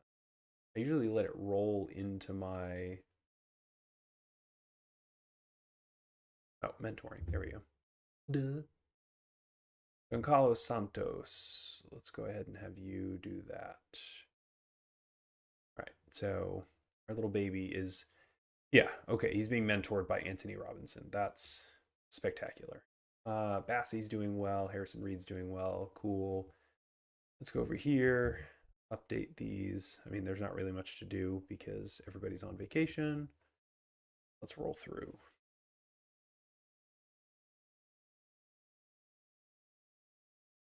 I will eventually, maybe to start the second half of the season, go through and make some adjustments to the training just to make sure that they're doing a bit more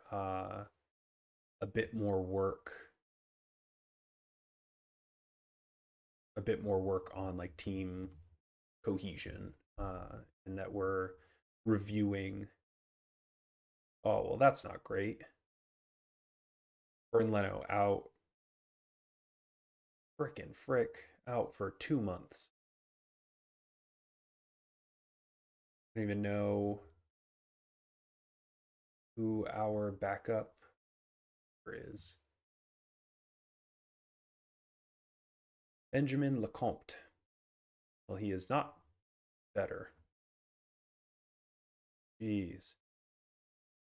And Benda is on loan at Millwall. And I'm not sure he's better either. Oh, that's just about the worst thing that could have happened. Because there goes, I think, there goes the closeness of our games.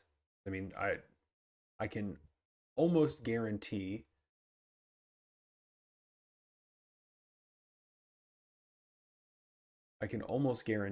that Burn Leno's save rate is so high.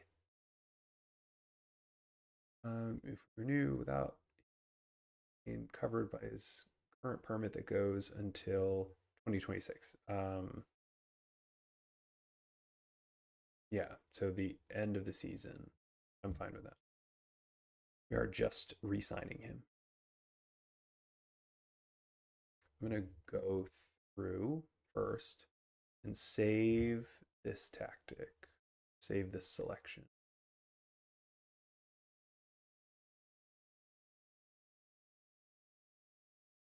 We'll call it starters.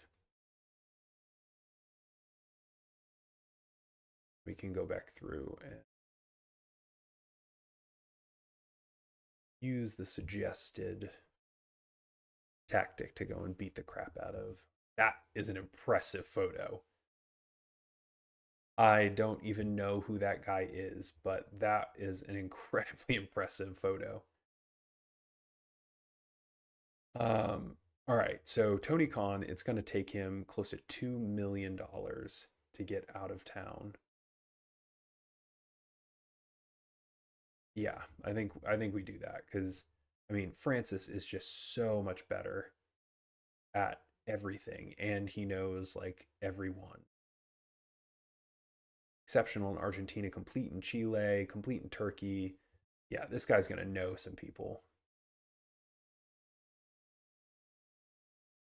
Ask him to recommend signings. Although we can't sign anybody, he's absolutely going to be essential. Then responsibilities. Initiate player signing.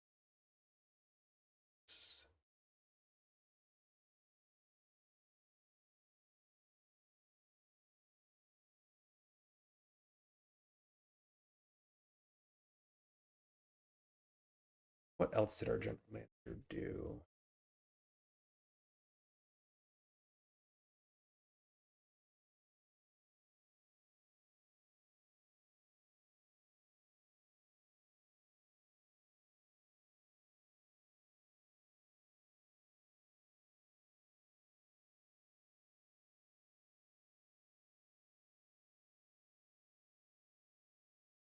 I'm going to be excited here to see what he can do.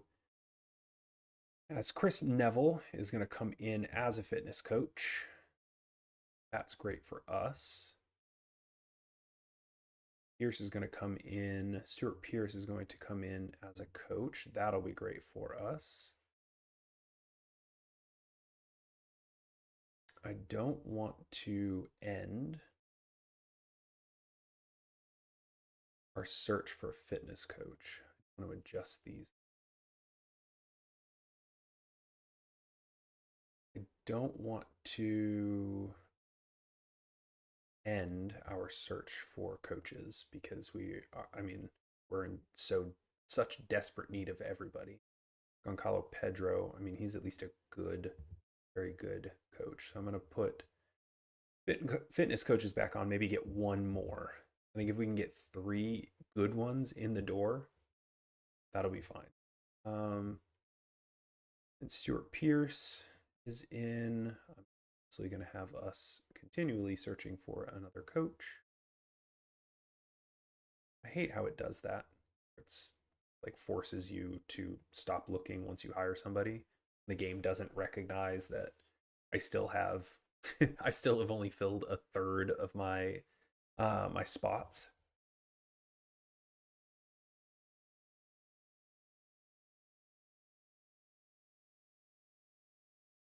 First touch at dribbling, ball control, and first touch dribbling. Sure. Again, I don't think we have enough players to make people. Oh, that sucks. Peter Bulmer, the bum. Why would you want to go to West Ham? Why would you want to be a hammer? Ugh.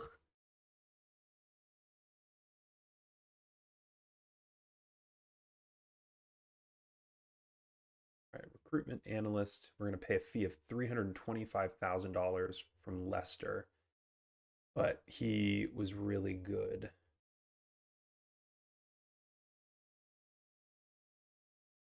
And then Peter Brown, 72K to Hanover for that type of scout. Yeah, absolutely. Let's see what our he is put in a whole bunch of people.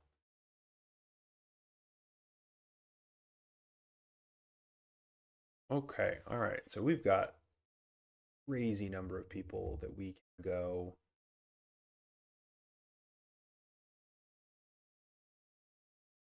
Yeah. I mean, I'm just gonna go through and we'll scout them again for 1 week. Or you still have like 2 months until we can sign anybody anyway. I don't think we need to like really go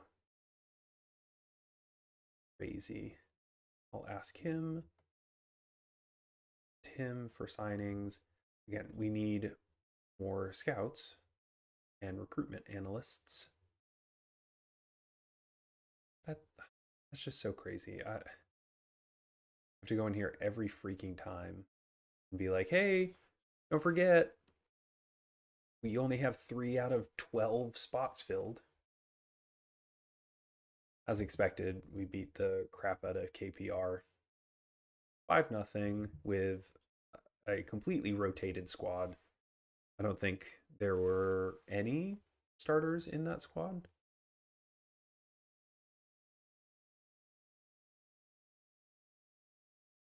Josh King over here losing. Y'all, stop now. The England U21 team just lost against the Iceland, presumably U21 team, 7-0. Is that how could they have lost 7-0 and he got a 7 or a 10.0?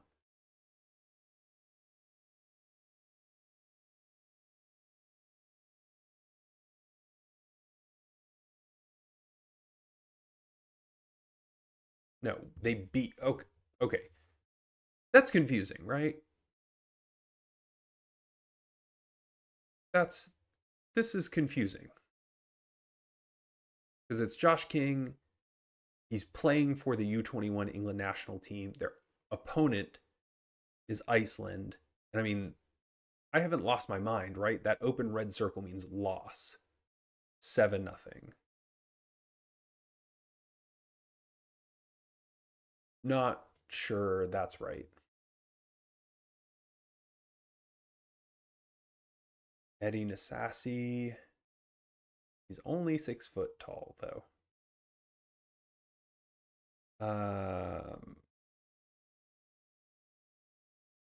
I mean, I guess it depends on what he wants. That.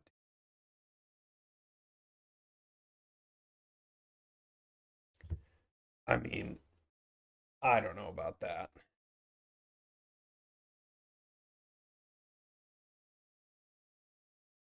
Hydration break. Didn't we promise somebody that we would send them out on loan?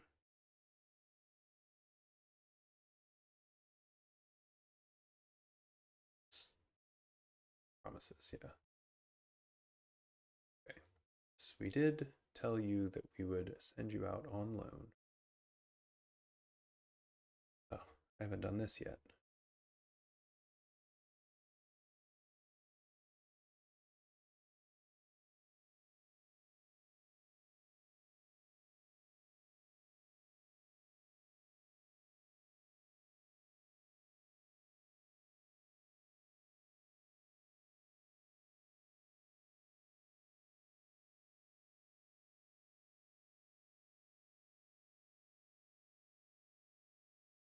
Change all of this. I mean, I hate having to send people out or go to like put people up for loan and do this every single time. So it's great. You do it once and then you never have to do it again.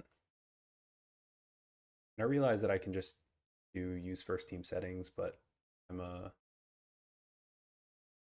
conspiracy theorist in this regard and don't think that that actually works. Staff meeting. Whatever. All right, let's get to this Sunderland game.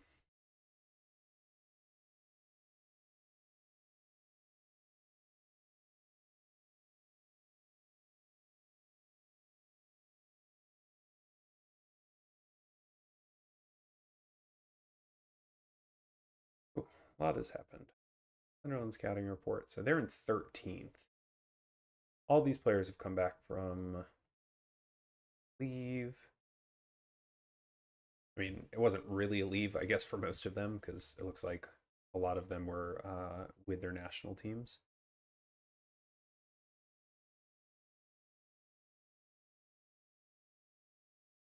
It's not what I want to do. Alfie White could help the U21 teams. Sure. Could help the U21 team. They sure need it.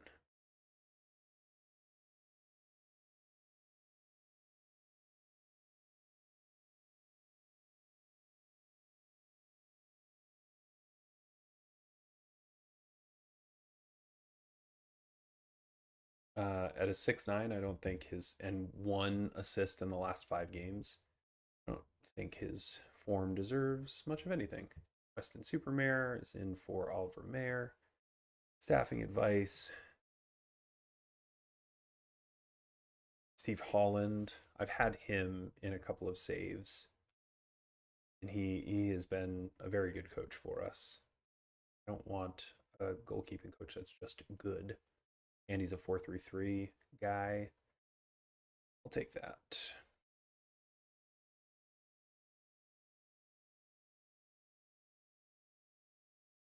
Get him for 2-6. We shall taketh that. Broomfield, yep. Very good across the board. In recruiting analyst there. Scout. Yeah, I want all these guys. Just joined West Brom. Okay. Broomfield on anybody? He's on Ipswich. Patrick. Southampton.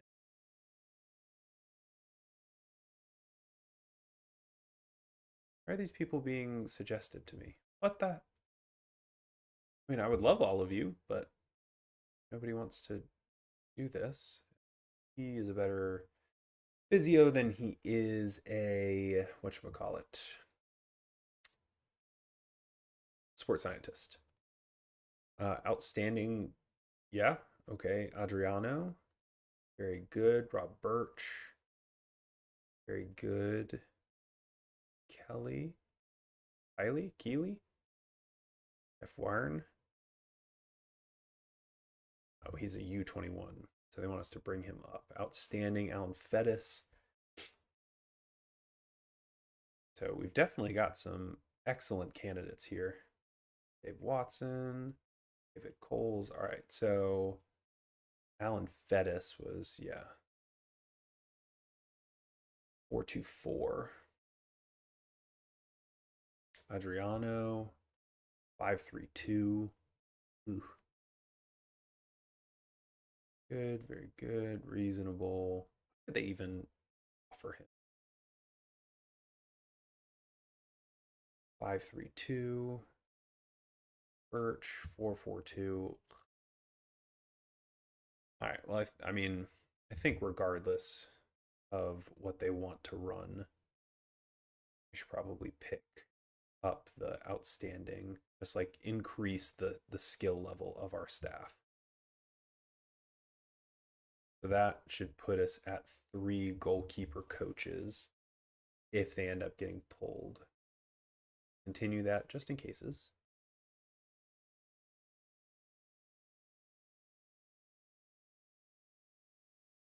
All right, we're coming up on the Sunderland game here.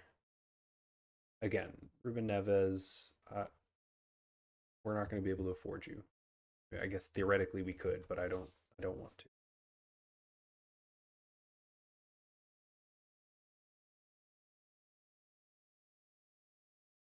Now that everybody's back, quickly rip through this. Then we will get into Sunderland, who are above us in the table. Boo. Doubles.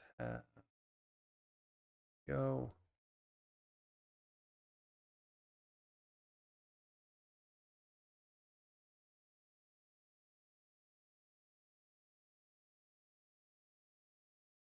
Somebody wants to be our loan manager.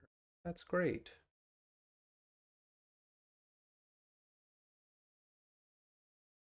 Sure. That guy is good. People management, ability, and potential. Sonia's outstanding. Nick Oxley, good. Very, very good. Very, very, again, impressive. He's got the same beard as that agent from before, Ruben Neves' agent, but he's got a bunch of hair standing up.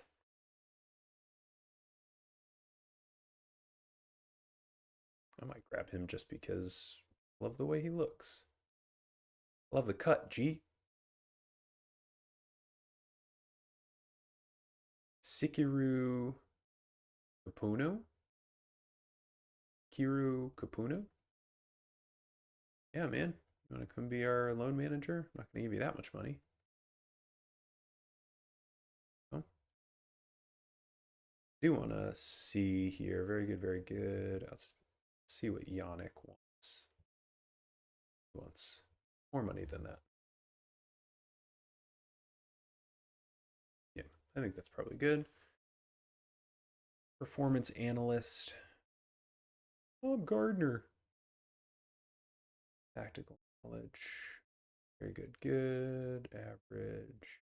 I feel like the tactical knowledge is always the one thing that they're lacking. Like, there's analyzing data is always one of the better trait. Like, very good analyzing data, but he can't look at a player, or he's average at looking at a player and deciding whether they're going to be good or not. And he doesn't know anything about soccer because his tactical knowledge is practically negative. So Tom Gardner might be an all Michelargy might be where we pull from performance analyst.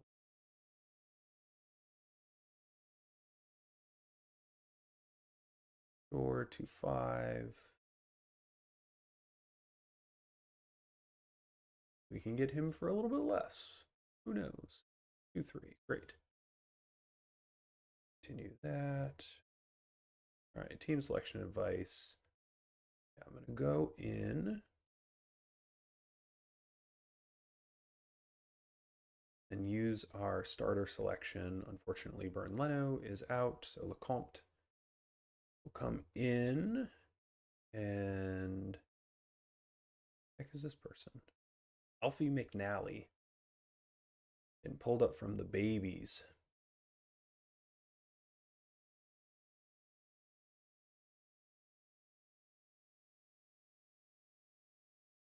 Here you go, my guy.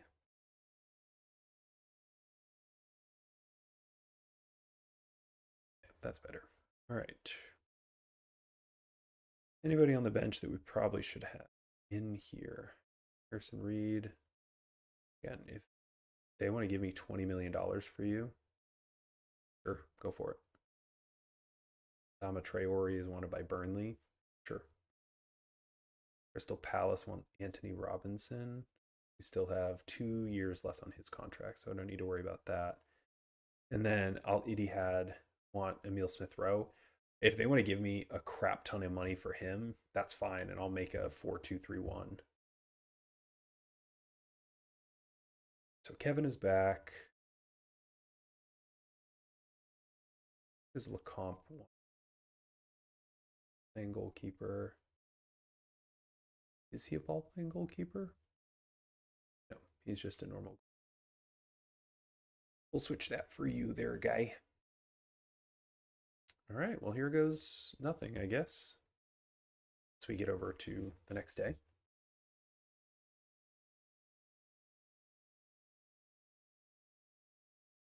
City beat Liverpool 5-0, and then Newcastle go and beat City 2-0, and then Liverpool takes their frustrations out on Nottingham Forest 5-0. All right.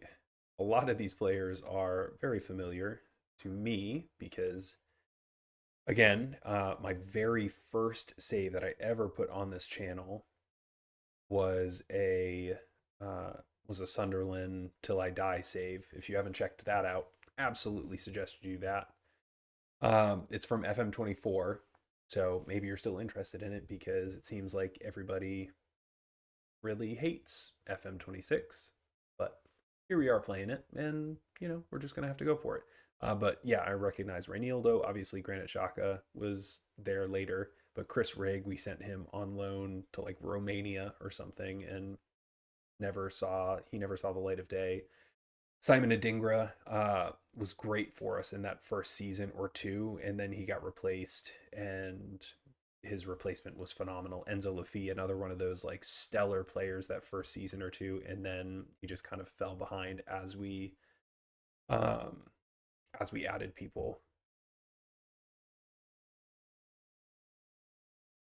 Anybody outstanding or excellent?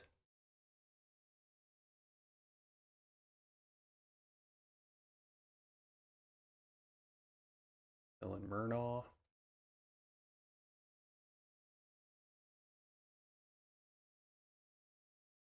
Want some diversity? Oh, Sarah. Really hoping that isn't significantly less than we're paying the other sports scientists, because that'll be a real awkward conversation to have over stream. Hey, so you're getting paid so much less. Oh, Jesus. I really hope that that's not what I've been paying everybody. Oh, no. I feel like I've made a mistake. Maybe I can cut that out for the for the edited. Oh, no. Um, Yikes. These are my sports scientists. Okay, all right. So in reality, our sports scientists are not getting paid a lot of money. Sarah will actually end up getting paid more than our current sports scientist, who's actually a fitness coach.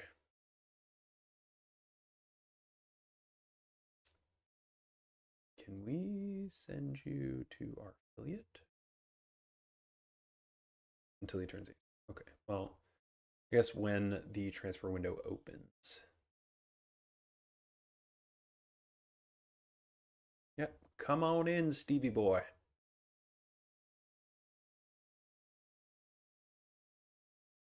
Alan Fettis, goalkeeping coach. Heck yeah.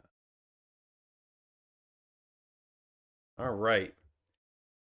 Here we go, my friends. So we are here playing Sunderland. I didn't even look to see whether this was home or not, but we've got Lecomte in goal, Robinson, Bassey, Anderson, and Castingay across the back line, Lukic, Iwobi, and Smith Rowe in our midfield three, Kevin on the left, Wilson on the right, and Rodrigo Muniz up top.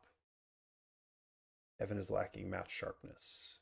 Or Alfie McNally, yes, our like backup goalkeeper. You can have number 98. All right, so we made a huge statement away at Goodison Park against Everton. And now we take Sunderland home with us to Craven Cottage, and we look to do very much the same without our best goalkeeper in Bernd Leno because he has a stub toe or a hangnail or whatever it is. I'm hoping that that game against Everton wasn't just a new coach boost that the players were getting. Anthony Robinson looked like he had gotten shot out of a rocket there, straight up the field to Alex Iwobi. And we are on top of Sunderland these first 4 minutes, where our possession was up to like 98% there for a minute. None of that has shown up in the stats though. Only now in the 12th or 13th minute have we gotten any sort of shots on goal. Let's see. So they're playing a 4-3-3. In that save that I did, I ended up playing a 4-2-3-1. Enzo Lafie played in this attacking mid role. Dan Neal was our deep line playmaker. And I forget who we had next to him. Obviously, it wasn't Granit Xhaka because I wasn't using the most updated 2026 save file. Anthony Robinson dribbles up and gets poached. Chris Rigg is on the ball, sends it up to Simon Adingra. Dan Neal, just, oh my lord, this is going to be miserable. Lecomte is literally a traffic cone. Adingra, Anthony, I mean, I don't know what Kevin is doing here, but he just stops running. Daniel gets fed in, and Lecomte makes no attempt to save that ball. None whatsoever. He just like squats down and lets it. Lord, that's going to be not great. Their entire back line, except for Reinildo. Harry Wilson wins a free kick, except for Reinildo. Mooney's on the backs. Offside.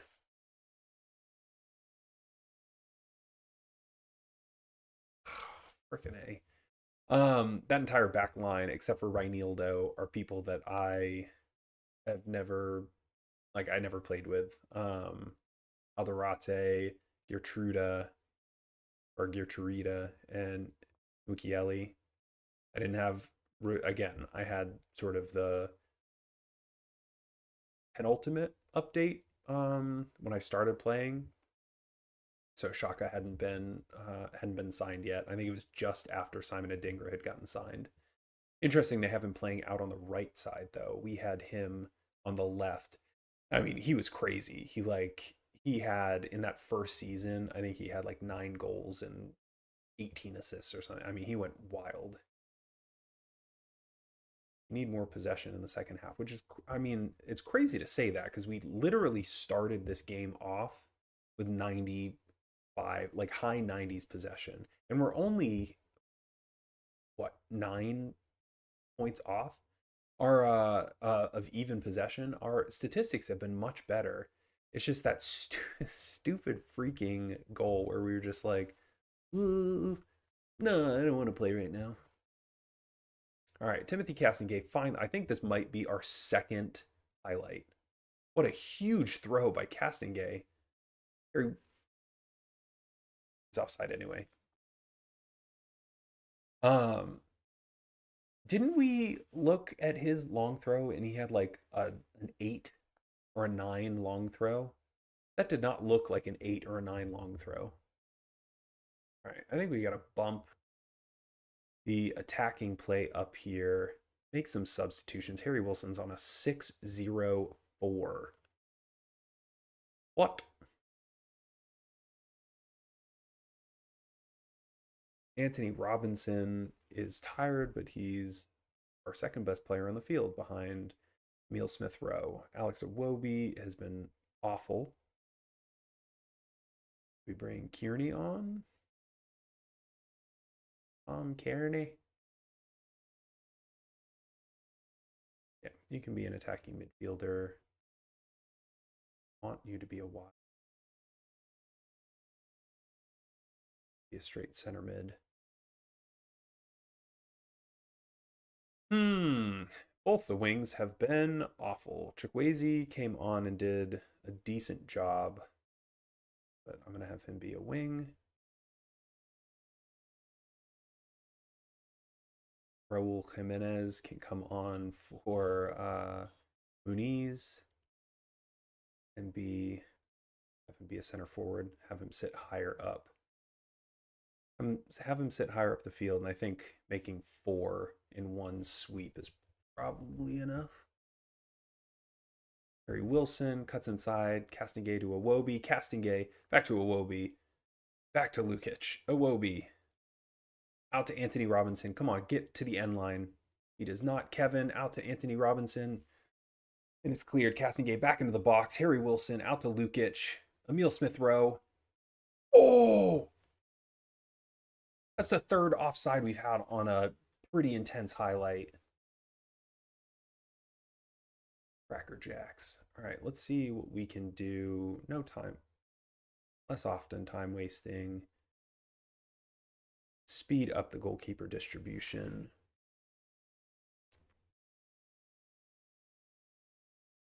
Counter press on the defense. High press. Higher defensive line.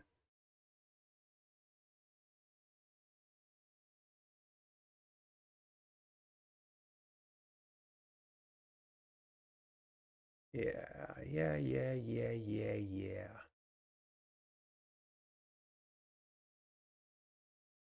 Sure. Jimenez playing back to goal here. Castlegate up to Jimenez. Doesn't really have a sweat there to get it across to Castlegate out to Lukic. Lukic wide to Anthony Robinson. Into Chukwueze, who gets it stolen right off of him. But Joaquim Anderson, the back heel, and that's a penalty. That back heel from Traore was crazy. And Emil Smith Rowe looks like his foot has just fallen off here. Reinildo with a yellow card. They're having to carry Emil Smith Rowe off the field in a freaking helicopter, probably. Raul Jimenez, 2 equal. Sends the goalkeeper the wrong way. Raul Jimenez puts us drawn 1-1. I think we can make some subs coming off of that, especially if, well, it looks like Smith Rowe is perfectly fine, because of course he is. All right. I think we just keep going. Raul Jimenez walks up, sends him the wrong way. Let's go. All right, 1-1. We should be getting more out of this game than currently set up. 85th minute. All right, it's going to start with Lecomte. He's going to go short to Joaquim Anderson. That was funny. He sent everybody away and then immediately called them all back with a short kick. Chukwueze to nobody. Robbery out to Adingra. Cuts inside. Chris Rigg. Oh, that was too close for comfort. And yikes. Okay. We might have to be happy with a point here. Got 3 minutes of stoppage time. We were in that first minute. Mukiele sends it into Adingra. Sweat goal. Brobery. You freaking stink bug. That is no fun. All right, we've got 30 seconds left. Lukic into Traore. We are too close now. We're going to get a play out of this. Castingay has nobody there, though. Smith Rowe to Jimenez. Traore, let's go! Raul Jimenez playing with his back to goal. Lays it off to Adama Traore, who is late into the box and just cranks it right past Robin. Smith Rowe lays it into Jimenez, outside of the foot, set for Traore, and he goes up and over the left shoulder of Robin Roofs. Let's go. So oh man, Sunderland scored in the first minute of stoppage. We scored in the third. We deserved a point there. We deserved a point there. I think we can be happy. Our job here for the first season is to stop the rot. And I think grabbing 4 points out of 6 in our first 2 games is enough to do that. I mean, we're 1 point away from being in 16th. I think we are in a good place.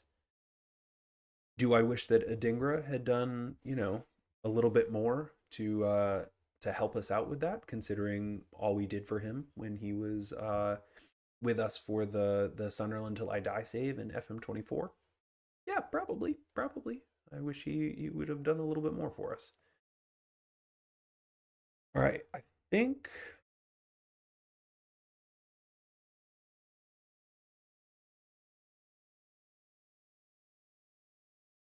maybe I'd love to have Dingra on the team. Maybe we can get some of the boys back together. And Ballard. Oh, God. Anthony Patterson. I remember in FM24 just desperately wanting to get rid of him. I mean, I probably got rid of him for free because I was just like, somebody take him off my hands. I hate his face. Noah Siddiqui. I remember him. Trey Hume. Dennis Sirkin.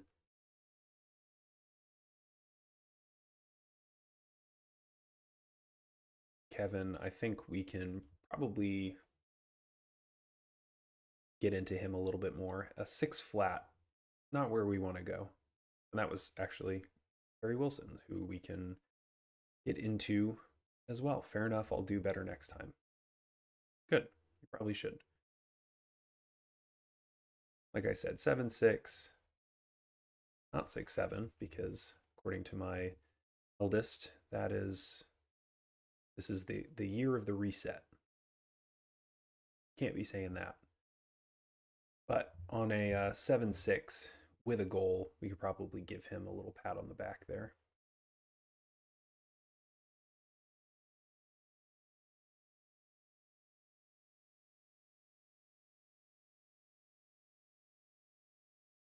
Let's get these kitties training. No longer a weakness. Sure, you don't have to do that anymore. Stick to the center of the pitch. He's a left winger.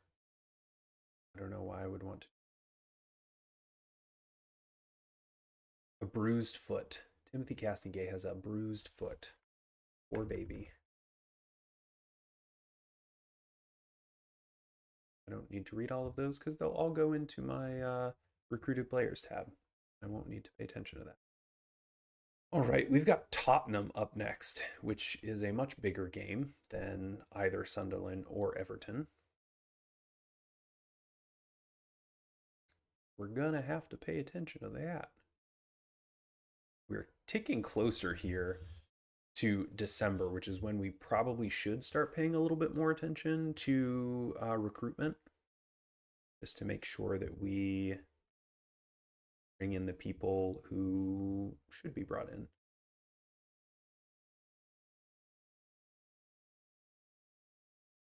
Do we have 3 goalkeeping coaches yet?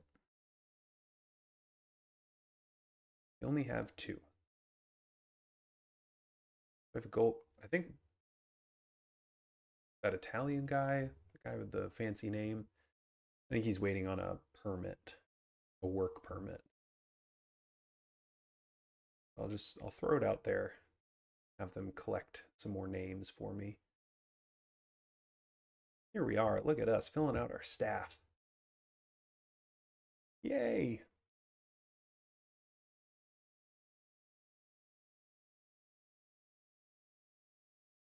We've been on stream for a hot minute, huh?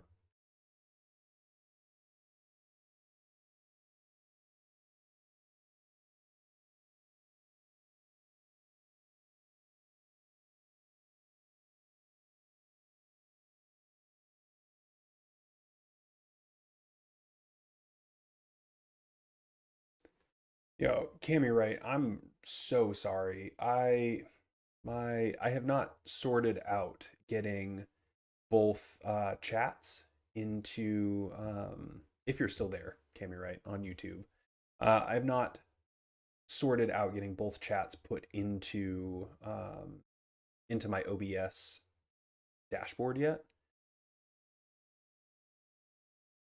So I have completely missed all of these YouTube chats. So Patricia Booker, Char, I hope you're in bed now. You should be in bed.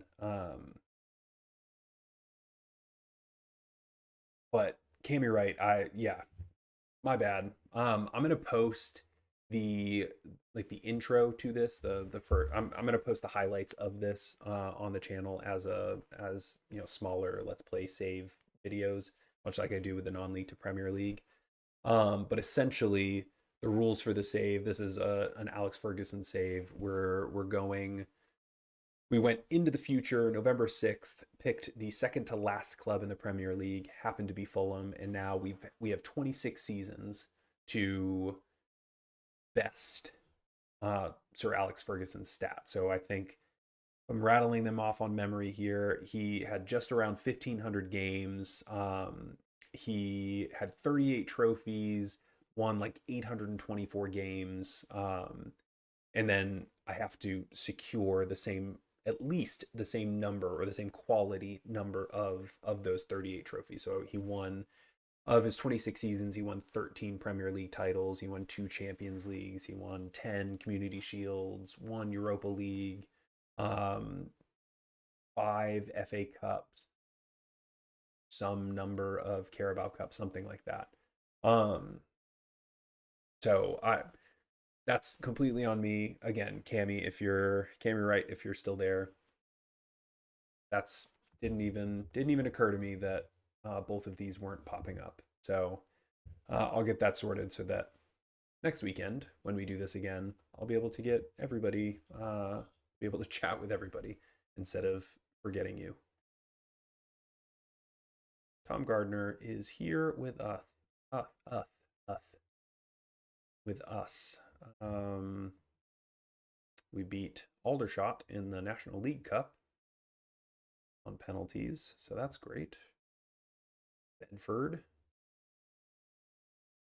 I recognize that they're new in the game, but I mean I watch a lot of Lelujo, and he very much is the inspiration for my Let's Play series. I love his storytelling, and obviously he's much further ahead than I am in sort of what is on offer. But we're working toward it, and I can't do it without you all to get there to the level.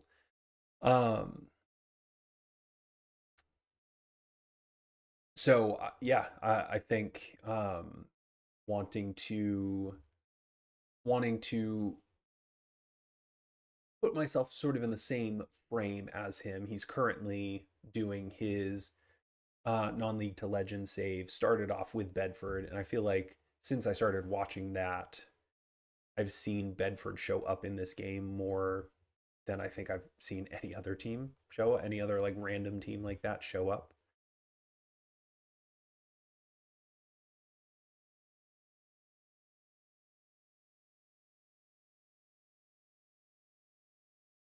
I, come on, work permit, come through. We want Sarah on the team.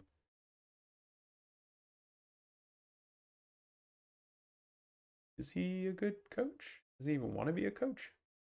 Great performance analyst. No, he's not a good coach. Why would we hire him for that? He wants to be a performance analyst. He can. Yeah. Come on in. Harrison Kingston. Recruitment analyst. Very good, good. Very good, good. I think we can wait. Further his coaching development. Sure, we'll send you on your pro.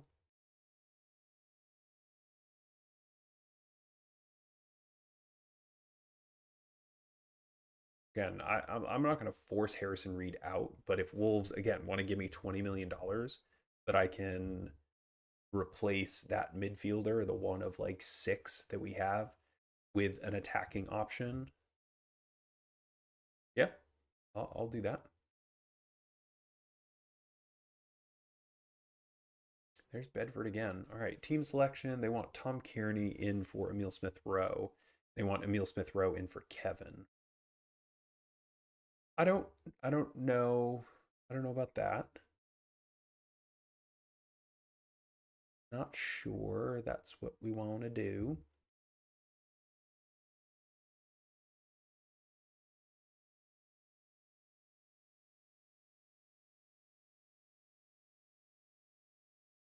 Right. Tete's back. Raheem Sterling would be interesting. I know he's old, but I mean, if we can get him on a loan potentially, I don't even know if he's on loan. I don't even know if he is available for loan. But if we could get him on loan, I wouldn't say no to that. Rudy Romero, Bentancur, Brennan Johnson, RIP, adios. Not RIP as in he's dead, but RIP as in he's dead to Spurs. Being sent to Crystal Palace. From what I hear, the players were pretty upset that he got sent away. And I mean, I think it was like 35 million dollars or something. It wasn't a whole lot of money. It's not like they cashed in on him.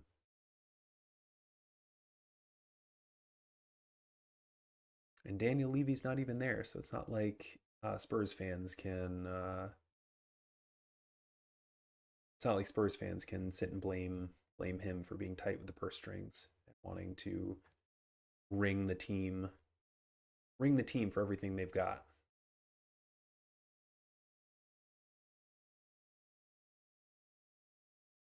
Again, I want him gone. I want to encourage him to leave. I don't know why he would pay attention to me, but I'm telling him, please go. Like, please go. Do we make a switch here?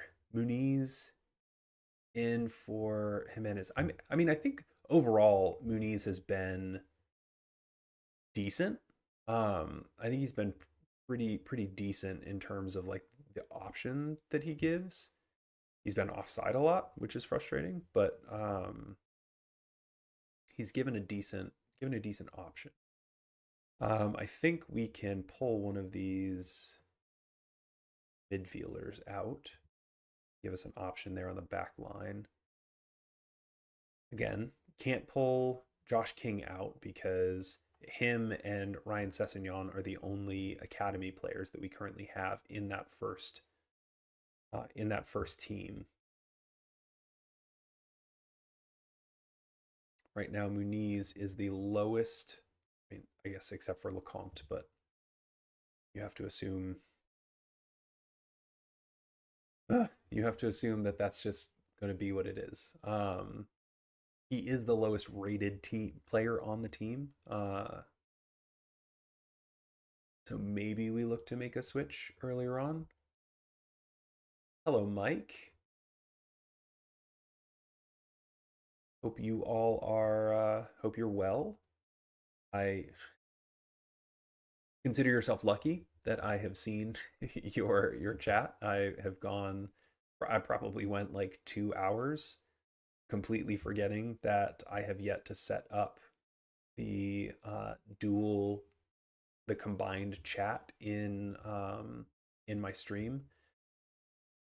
And so it's sitting on Twitch right now. The Twitch chat is on screen for me in OBS, and did not even it didn't, like I said, didn't even occur to me to look to see who else was out there who was talking to me on YouTube. When I pulled it up, saw that two people wanting to chat, and I have absolutely no idea when those came through. So didn't know if they were still here or not, but I did see you. So hello, Mike. We're 3 games in now. We've played Everton away, and we won that game 2-1. And then we played Sunderland at home in a pretty wild game. There was a goal scored in the first minute of stoppage at the end of the game, and then the equalizing goal in the 3rd minute of stoppage. So all very exciting things. But I mean, they've Fulham is the team that we found second to last on November 6th, much like Sir Alex Ferguson found Man United all those years ago, second to last. And they'd only won 1 game. They beat Bournemouth away 2-1, like in October, like right at the beginning of October. And so for us to get 4 points out of 6 in our first 2 games, I think is pretty decent. All right, Bergvall goes and launches it up and over. They've had shots, they've had opportunities. We've had more on target, but they haven't really been much of anything.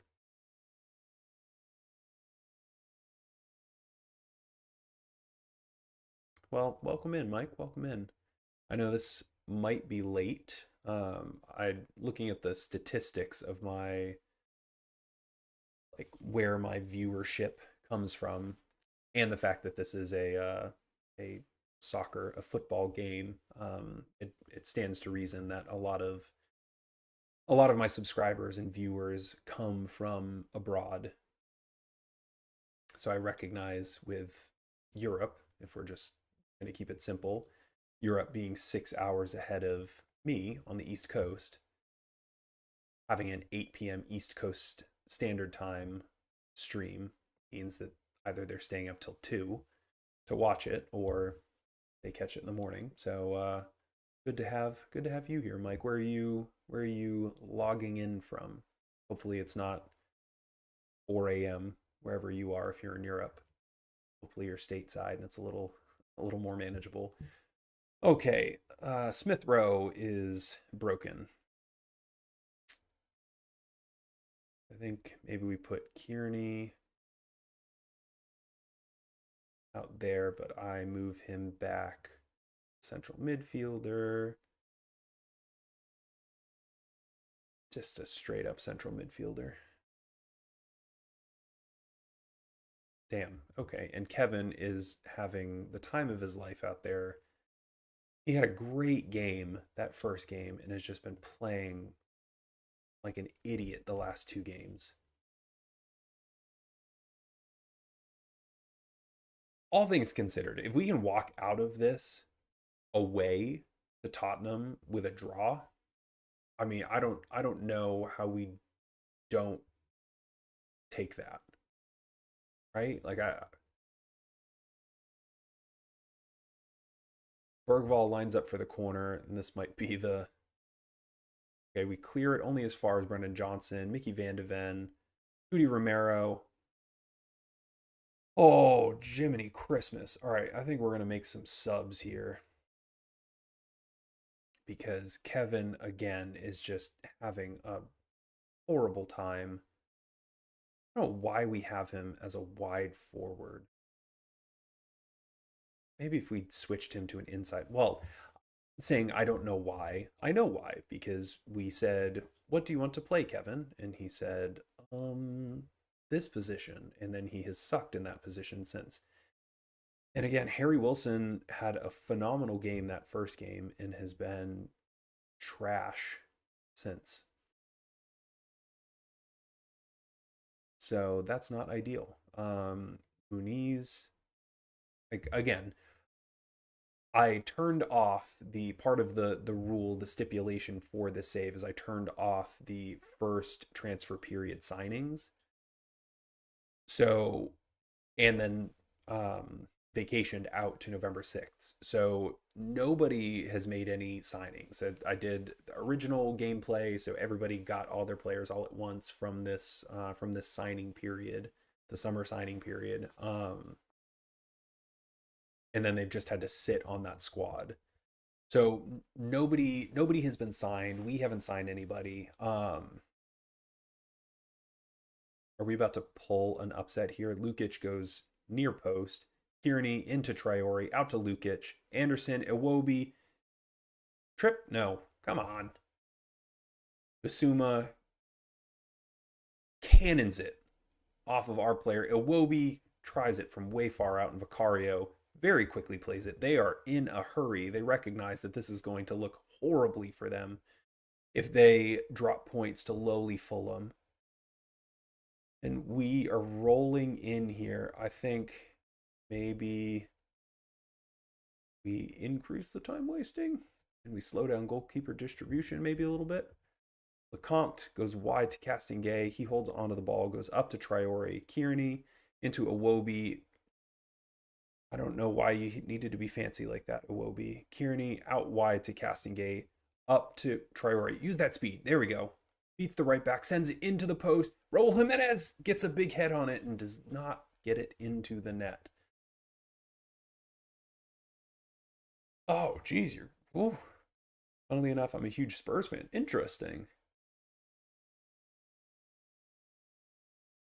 Yes, I guess that could go both ways. Thank you for the clarification.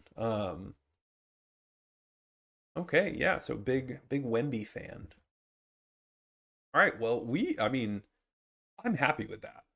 The game was pretty even all across the board, but for us to where are Tottenham? All right, in 11th place. So they're not like world beaters, but I would definitely consider them a top 8 club in the Premier League now. So for us to take a point from them, I think is pretty decent. So is Greece still 6 hours ahead of Eastern Standard Time for the U.S.? I did. So I'm a soccer coach in real life, and so I've gone. I've done all of my licenses and all of that stuff. Um, so I have a UEFA C license. I went and did it through the Scottish FA. And so when I went to Edinburgh and trained in the national team facility with their youth national team coaches and blah blah blah, twisted ankle, 2 to 3 weeks out. Jeez. It was 6 hours ahead, and so I always had to kind of think like it's this time. So what time is it really? Kind of deal. Oh, it's 5. Okay, so I mean that's not horrible. That's what 7 hours. 5:40 is not horrible. You up for work?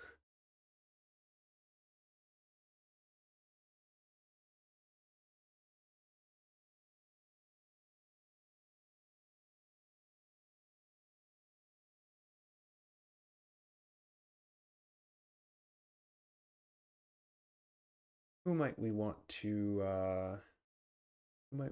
take a look at here? I mean, having a center back like Mickey Van de Ven would be great.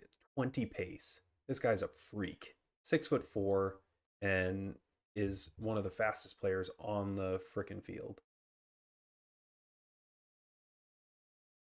Mwani is on loan. Ties tell, I know that they typically loan him out.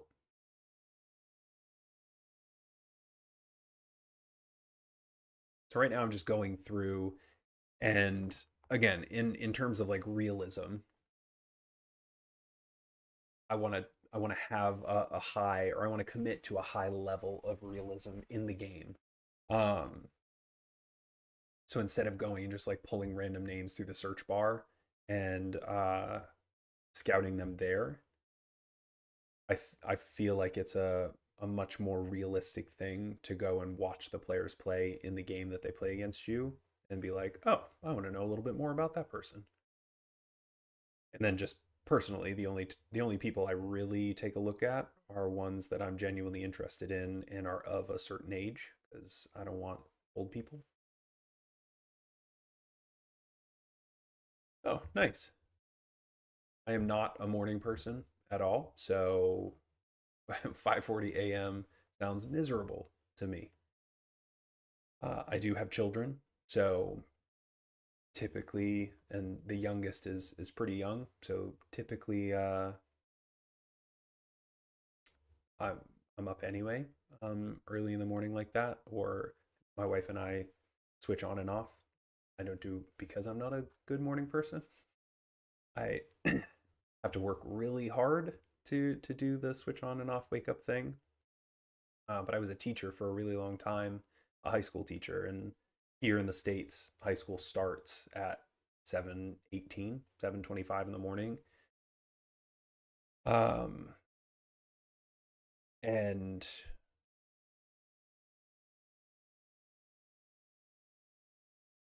I don't know why they're asking me that question. He's one of our better players. I don't want to sell him, and that's not because I hate Glasner. It's just I don't want to sell him.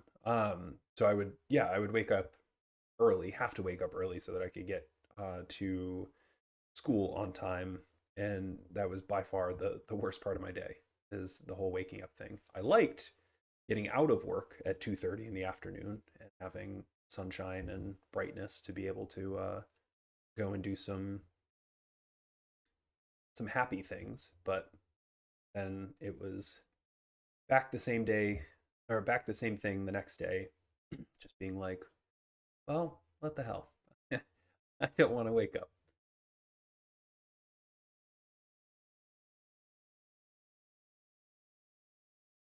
Oh, yikes. Luckily, I'm not an insomniac. Uh, and I recognize that, I mean, that in itself is something that I should be very thankful for. Um, I sleep like a rock. Like I literally, anytime I'm horizontal, good luck. I'm probably gonna start closing my eyes. Um, I'm an infant when it comes to cars as well. Like I will fall asleep. I can't drive. I have to work really, I won't say I can't. I have to work really, really hard to drive for any extended period of time, like half an hour. Oh, Jiminy Christmas. Harry Wilson fractures his collarbone, and Sasha Lukic is a bruised ankle. All right, that's not so bad. Holy Christmas. Send to a specialist, I guess. Uh, yeah, if I'm in the car, I can't drive for more than like 45 minutes to an hour at a time because I absolutely will fall asleep. So thankfully, even having children, and I have a almost 13-year old and a 3-year old, and having gone through this twice, the children piece. Um, Luckily, that hasn't affected my sleep habits all that much. I still, the second my head hits the pillow, I'm asleep, which pisses my wife off to no end because she is not that type of person. Oh, yikes. Is this, are these our finances? Yeah. Yep. Yep, they are. To start this, as a reminder, we had $7 million in the bank. We're supposed to, Jesus. Oh, we're supposed to finish the season almost 31 million in the hole. Jeepers creepers. And now we play City. At least we only play him twice in a season.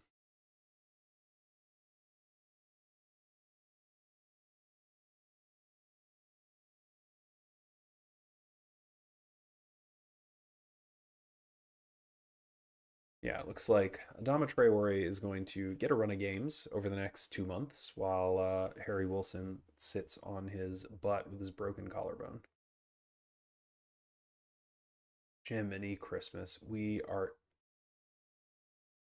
really disappointed that Al Hilal hasn't found some way to pour their oil money into, I don't know, FIFA or something and find a way to sign Holland before the transfer window opens because I don't want to play him right now.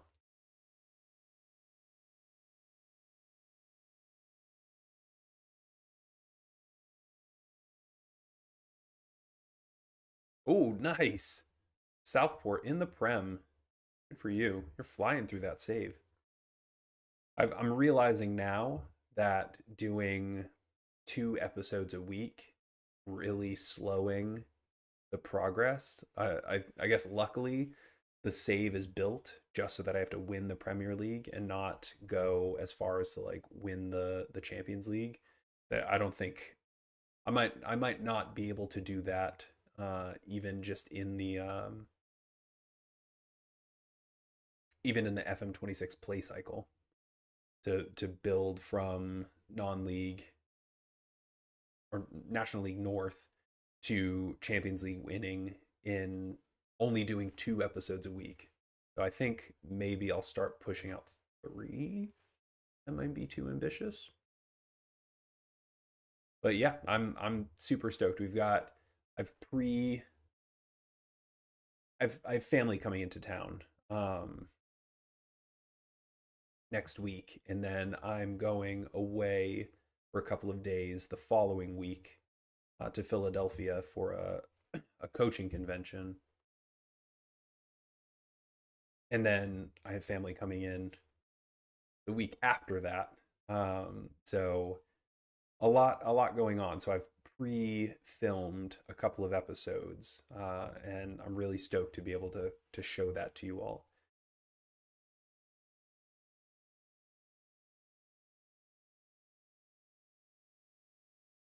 All right, I think I'm gonna do the city save here, and then try to get to Crystal Palace, and then I might like, call it a night.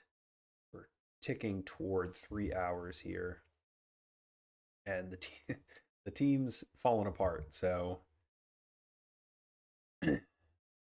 might might need to close the game file and close the game file and give it some time to maybe reload itself. Get back to something that makes sense. Sessignon can come back in.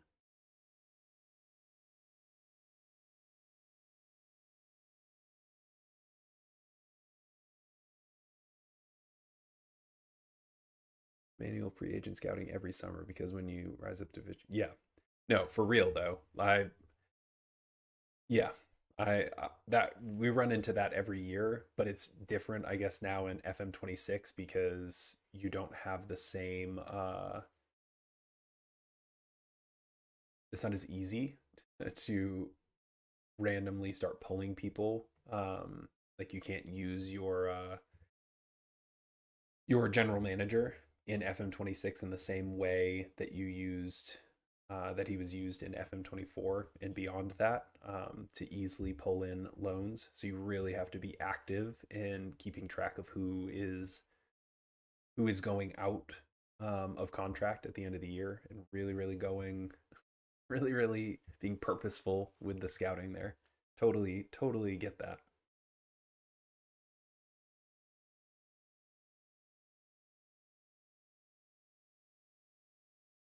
I love, especially when we get into the football league, when that happens, like in all the saves that I've done, I feel like it opens things up in terms of like who wants to come to you. Um, Obviously, us getting Dixon for this season with him having played so many games uh, up the league, and I guess he has not played so many games, but he played in the National League North or South, scored all those goals, um, but has experience in the football league. And then, I mean, we have several players that we've pulled in, especially late in this season, like what we're in episode 17, 18 now. We've pulled in late in the season, and they haven't played in forever, and so they're, even though they're really good and they have lots and lots of football league experience, they settle. Really, they just settle to come and play for us, which is great. All right, so we obviously are not expected to beat City, though. I would uh, I would challenge that we were not expected to beat Spurs either. Iwobi goes and blasts past that right back, and then does nothing with a casting gate to Traore, to Lukic, way out wide to Anthony Robinson, puts it in for Kevin. Is he going to be offside? Probably. Yes, he is. I swear to God, every time that man touches the ball, he's offside. Rodri up to Reinders. Ake. Interesting that they're playing him, considering in real life they're trying desperately to get rid of him. Lecomte to Bassi, and Bassi. What was Lecomte doing? He was like breakdancing on the ground, and Muniz tries to scoop turn the center back and gets it taken off of him like he'd been standing there with the ball. Reinders goes and pulls it in, and he just go, oh my lord. That could not have been easier. As Omar Marmouche gets the ball in from Reinders, who, I mean, Savino feeds him in, and Castengate is just worried about not fouling, lets Reinders walk past him. And I mean, Anderson and Bassi have done just nothing, like next to nothing, or even less than nothing, to go and defend that. Anthony Robinson immediately responds, goes up the field, tries to find Muniz, and he can't keep it down. It goes outside Donnarumma's goal. 70 million in the bank. Oh, geez, Louise, you have 70 million in the bank, and the board refuses to go above a 30% transfer retainer. Oh my lord. So what are your training facilities? I mean, if they've only been upgraded once, I guess depending on when they were upgraded, if they've only been upgraded once and now you're in the Prem, they have to be like basic at best.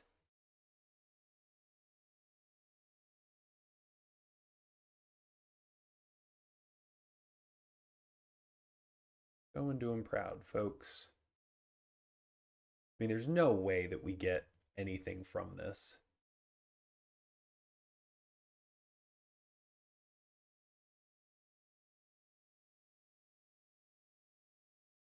We've had 3 shots on target, which is uh, nice. I mean, that's encouraging. 4 now, but we haven't seen really a highlight that makes me think that any of this is uh, going to go our way. It goes all the way back to Lecomte, out to Anthony Robinson, up to Kevin. Iwobi sends Kevin down the line. He's going to put in Iwobi, phases through, and Rodrigo Muniz, jeez, This might be the last game. I'm losing my mind here.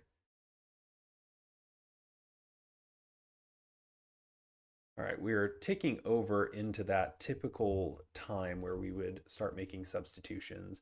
And I think with Muniz on a 6-3, I think we need to probably bring Jimenez in.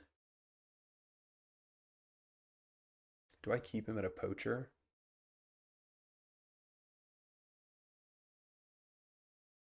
Center forward. Well, we can keep him at a poacher. Outlet center forward. Center.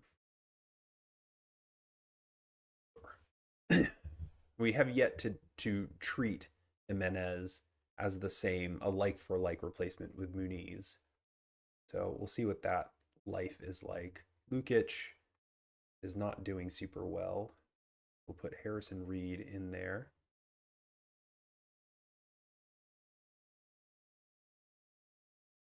Castengay's on a yellow. We do have Tete, so I think I'm going to make the switch there.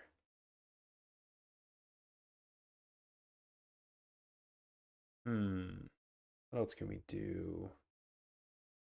Dama Traore has been atrocious. Queze, so he's going to have to be an inside winger, probably. I think 4. We're only down 1-0, which I guess is ideal. Yeah, my training facilities are below average. Premiership money is insane. 84 million TV deal and a guaranteed 70 million over 2 years in parachute payments. If that's some money right there. That's some money right there. I mean, if we're looking specifically at my board, I mean, I think honestly, I've played with Marine once before in FM23, I think. Or like one of the very first saves of FM24 back in like 2002. Alex Iwobi with the own goal. 2002 when the game first came out. And I think they are much looser with their purse strings this time around, because I mean, you saw after that first season when we got promoted from non-league or the National League North to the National League, they gave us just crazy money. All right, Josh King is coming in. They gave us like $500,000 to go and retool the side for the National League, and we used all of that money. Oh, we've already made our 5. All right. Josh King can come in there. We used all of that money. So, and they've let me go on every coaching course that I've wanted to go on. I think we upgraded the stadium this season and boosted it up another 1,300 seats. So now we're sitting at like 6,000 maybe, which is hilarious because I think we've only ever had like 1,200 people in the stadium. But our training facilities are, I think, pretty good comparatively. But I'm sure if they refuse to upgrade the training facilities until we get to the Premier League, they're going to be like below. Like what I don't even know. I can't envision in my head the drop down menu. Like what's the worst training facility? Raul Jimenez gets one back for us. It's not going to matter. But Chukwueze gets it in for Jimenez. I mean, we're down 2-1. There's 5 minutes max in the game. But Jimenez might be our number 9. Muniz has scored 2 goals all season, but I think Jimenez has scored 2 goals just in the 4 games that we've played on stream thus far. So if we're looking at hot hand here, that might be the answer. Yeah, I think we did ourselves proud. We didn't get smushed. I mean, if this is the same team or a same-ish team that slapped Liverpool earlier in the month, 5-0. I think we're doing all right. That loss does put us now 3 points away from safety. So the teams around us have been winning as well. Oh, yikes. Yes, very much a tiny fish. What is the extra? I love the board coming in during the winter and being like, you've done so well. Here's some extra money, and it's like $65,000 or something. And you have to agree in order to get that 65K, you need to agree to like a top half finish or something. But yeah, your annual wage expenditure is like a quarter of the next like the next lowest team. So you're the lowest, and then the one just above you, your expenditure is a quarter of what they are.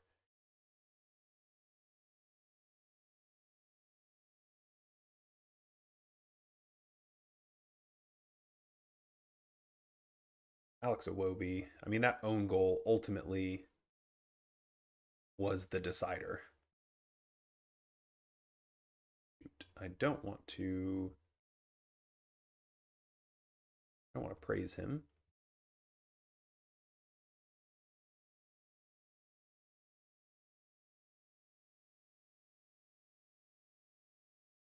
Yeah, I think I'm gonna make the change right here, right now. Raul Jimenez, welcome to the first team, my guy.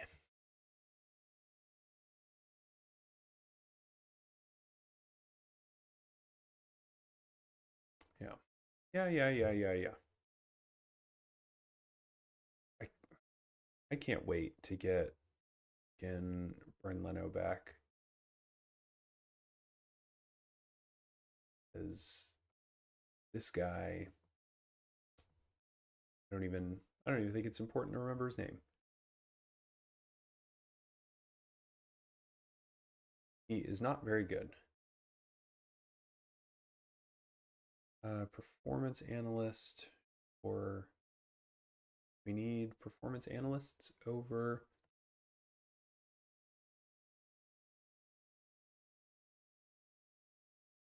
No, we need recruitment analysts. So he can be a recruitment analyst. Very good and good with all of them. Greg Matheson. You're going to be a recruitment analyst, my son. Maybe, we gave you an extra 100 a week, you can get hair plugs.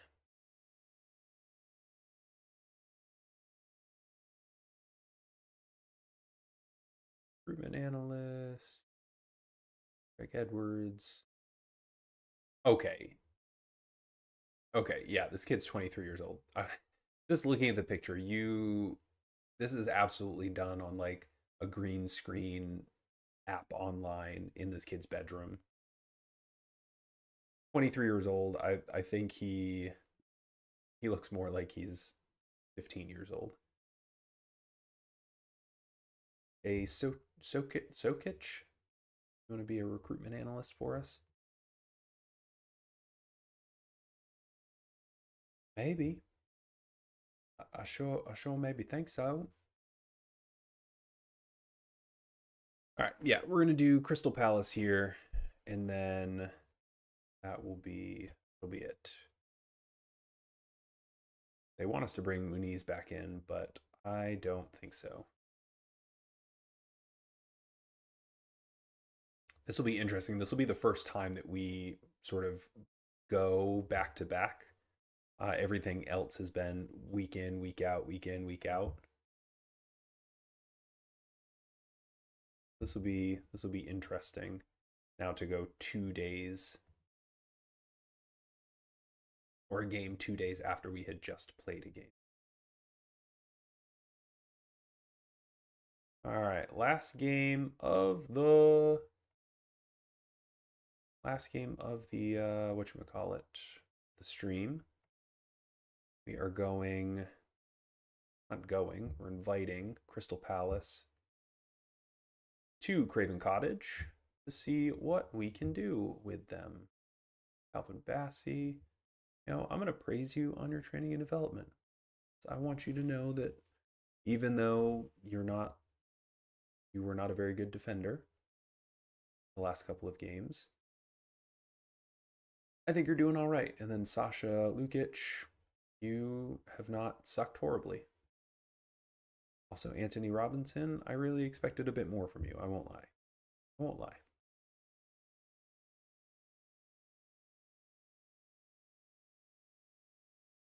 Half intensity across the board.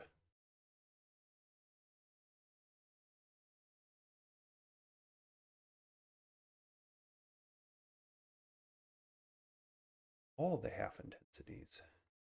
God. Slackers. Leeds in Liverpool. Oh, that's the game that just got played in real life. If that'll be a 0-0 draw, well, sure hope not. I was really disappointed in that draw. I mean, we were not very creative. The statistic, I think I read somewhere the statistics. Rio Ingamoa came on in like the 84th minute or something and was the second most creative player on the Liverpool team behind only Dominic Soboslai. And so he was on the field for like 10 minutes and ended up being the second most creative player in terms of like creative actions and all of that, which obviously is not ideal. You would hope that a player or a team with a payroll as high as Liverpool would be able to put a bit more on the table. Sanderberg.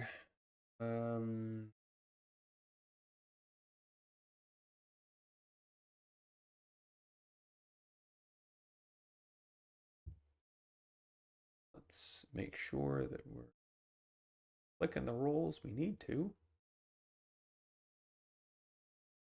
Again, I'm just giving them whatever they want for this first couple of months until we get to the transfer period when I can start building the team in my own image. So I'm just letting the players pick whatever their familiar responsibilities are every game. You go and do your thing. Then once we're able to start signing people, then we'll look to address exactly how we want to play, because we'll be able to actually search for the type of player we want.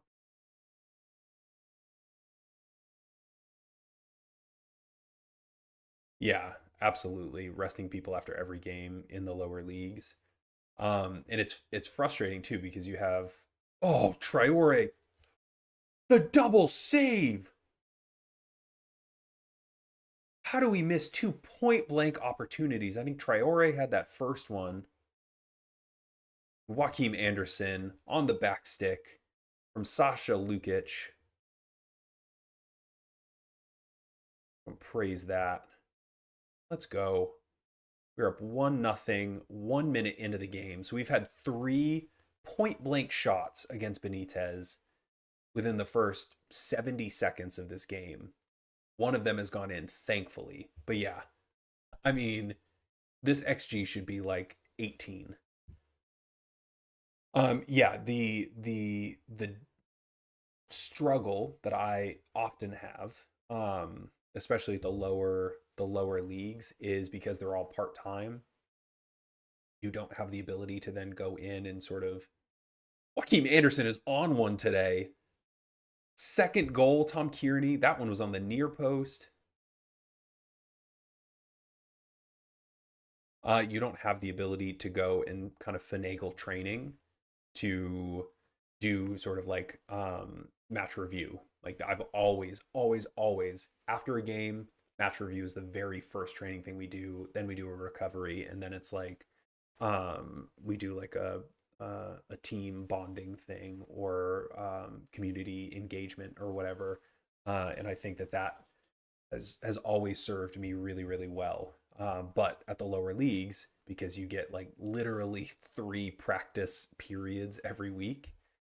Anthony Robinson into the end line, you don't have the ability to make those sorts of changes.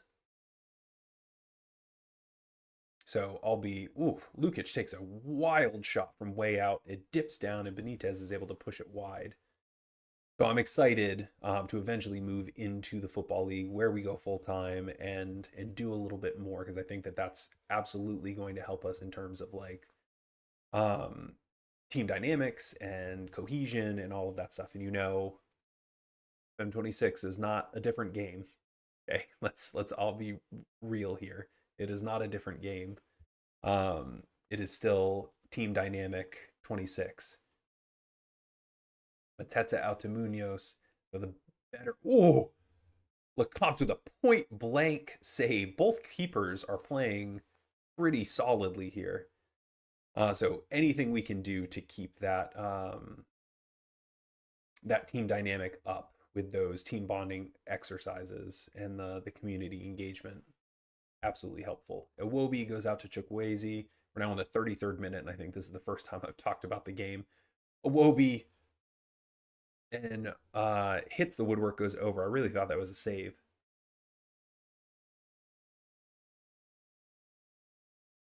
Benitez here plays it short to Richards. Chris Richards goes up to Kamada, doesn't find him. Our brace scorer, Joaquim Anderson, goes and takes it. Traore into Iwobi. He makes up for that own goal last game. Counterattack USA. Jimenez goes and scoops it past his defender, hits Traore. He just dives into the end line, and Iwobi gets there before Iwobi gets there before, who do we have up there? Raul Jimenez, and is able to stuff it home. We're up 3-0 in the first half over Crystal Palace, who are in 7th place.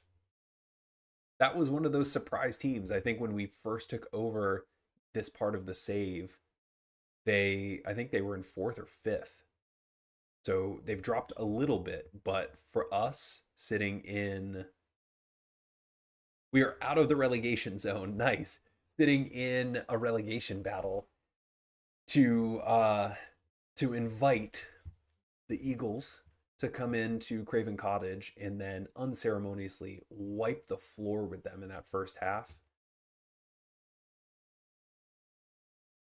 Seems like the changes that we made are working out for us. Adama out there on the left is running his face off, and Anderson, again, we didn't really do anything with Anderson, but to have him score twice off of corner kicks, once on the near post, once on the far post, I'm happy with that. All right, Mike, I will see you later. Have a good breakfast and workout, and yeah, good day at work.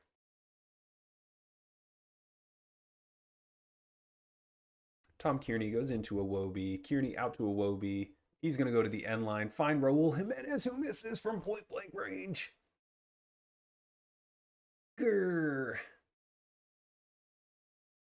All right, 70th minute here. We can definitely make some changes.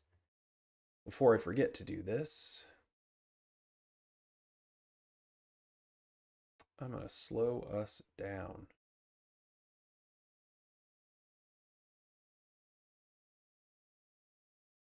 Team shape. I mean, Traore has played out of his mind.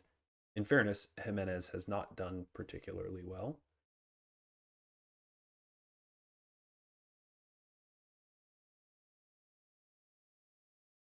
But he has done enough to see us up 3-0. Can't really fault him for that. Kearney, I'm going to put in Josh King, because why not? I don't think he needs to be a wide center midfielder, though. Dumb. If he goes wide and Traore is a wide midfielder, how does that work? Riddle me that. Traore, Kevin. He's on the right. Want him. Maybe we'll switch these two. Want him side forward.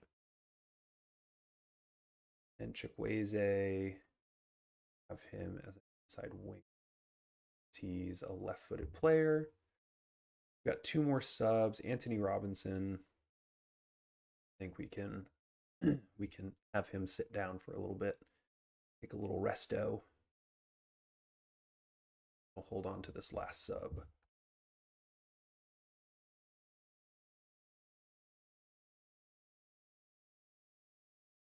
All right, we got about 15 minutes here.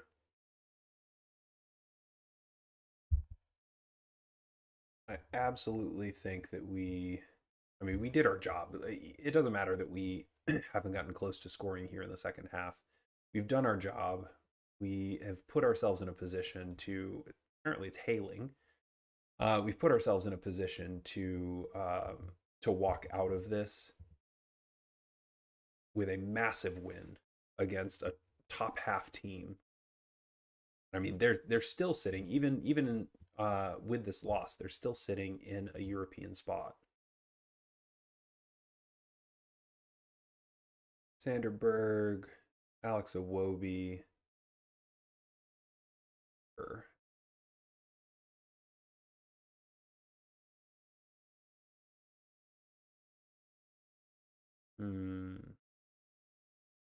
Yeah, I'll take Alex Iwobi off because he deserves it. And that's the end of the game. And we've done it. We have slapped up on Crystal Palace. They're only 5 points now. Still only 5 points away from Champions League. Potentially less than that if history repeats itself and England gets an additional Champions League spot for that 5th place finisher. But we have now played 4 games. We are out of the relegation zone only on goal differential. So that, yeah, doesn't really matter because we're out of there on goal differential by a fair bit too. I mean, let's be honest here. We are pushing our way further and further up the table by reducing that goal differential. Nottingham Forest and West Ham both have, well, Nottingham Forest, I guess, is tied on points with us. And so is Bournemouth. Both have games. Geez, I cannot see the numbers here. Nottingham Forest has a game in hand on us. They are drawn. So, I mean, worst comes to worst, even if Nottingham Forest somehow wins their next game, we're still sitting outside of the relegation zone, which if we can right the ship here, just stay up, I think is the message. Just stay up. Cool. Well, we play Burnley away in 7 days, but that will have to wait until next week because we've been at this for just over almost 3.5 hours, and I think we've put our cottagers in a pretty good position to move on and work toward global domination, Sir Alex Ferguson style. So thanks for sticking around for all of those people. I think we had 45 viewers here in YouTube, and I don't know, I don't know where to see how many people have rolled through in Twitch, but thank you for everyone. Thank you to everyone who showed up. I really appreciate all of you all. Stay tuned for next week. Look for this to be posted, obviously, in the live section of the channel, but then I will probably be clipping a lot of this down to put together more of a manageable, accessible video that people can kind of follow along with, highlight style. So appreciate it. Love you all. And yeah, let's do this together. Let's keep the Fulham movement up. Check out Non-League to Premier League featuring Marine AFC on the channel. Check out at my last FM24 save with with Sunderland Till I Die. Excellent. It's 2 seasons long because that's I ran out of time. But yeah, we'll see. Go and see what happens there. And yeah, adios.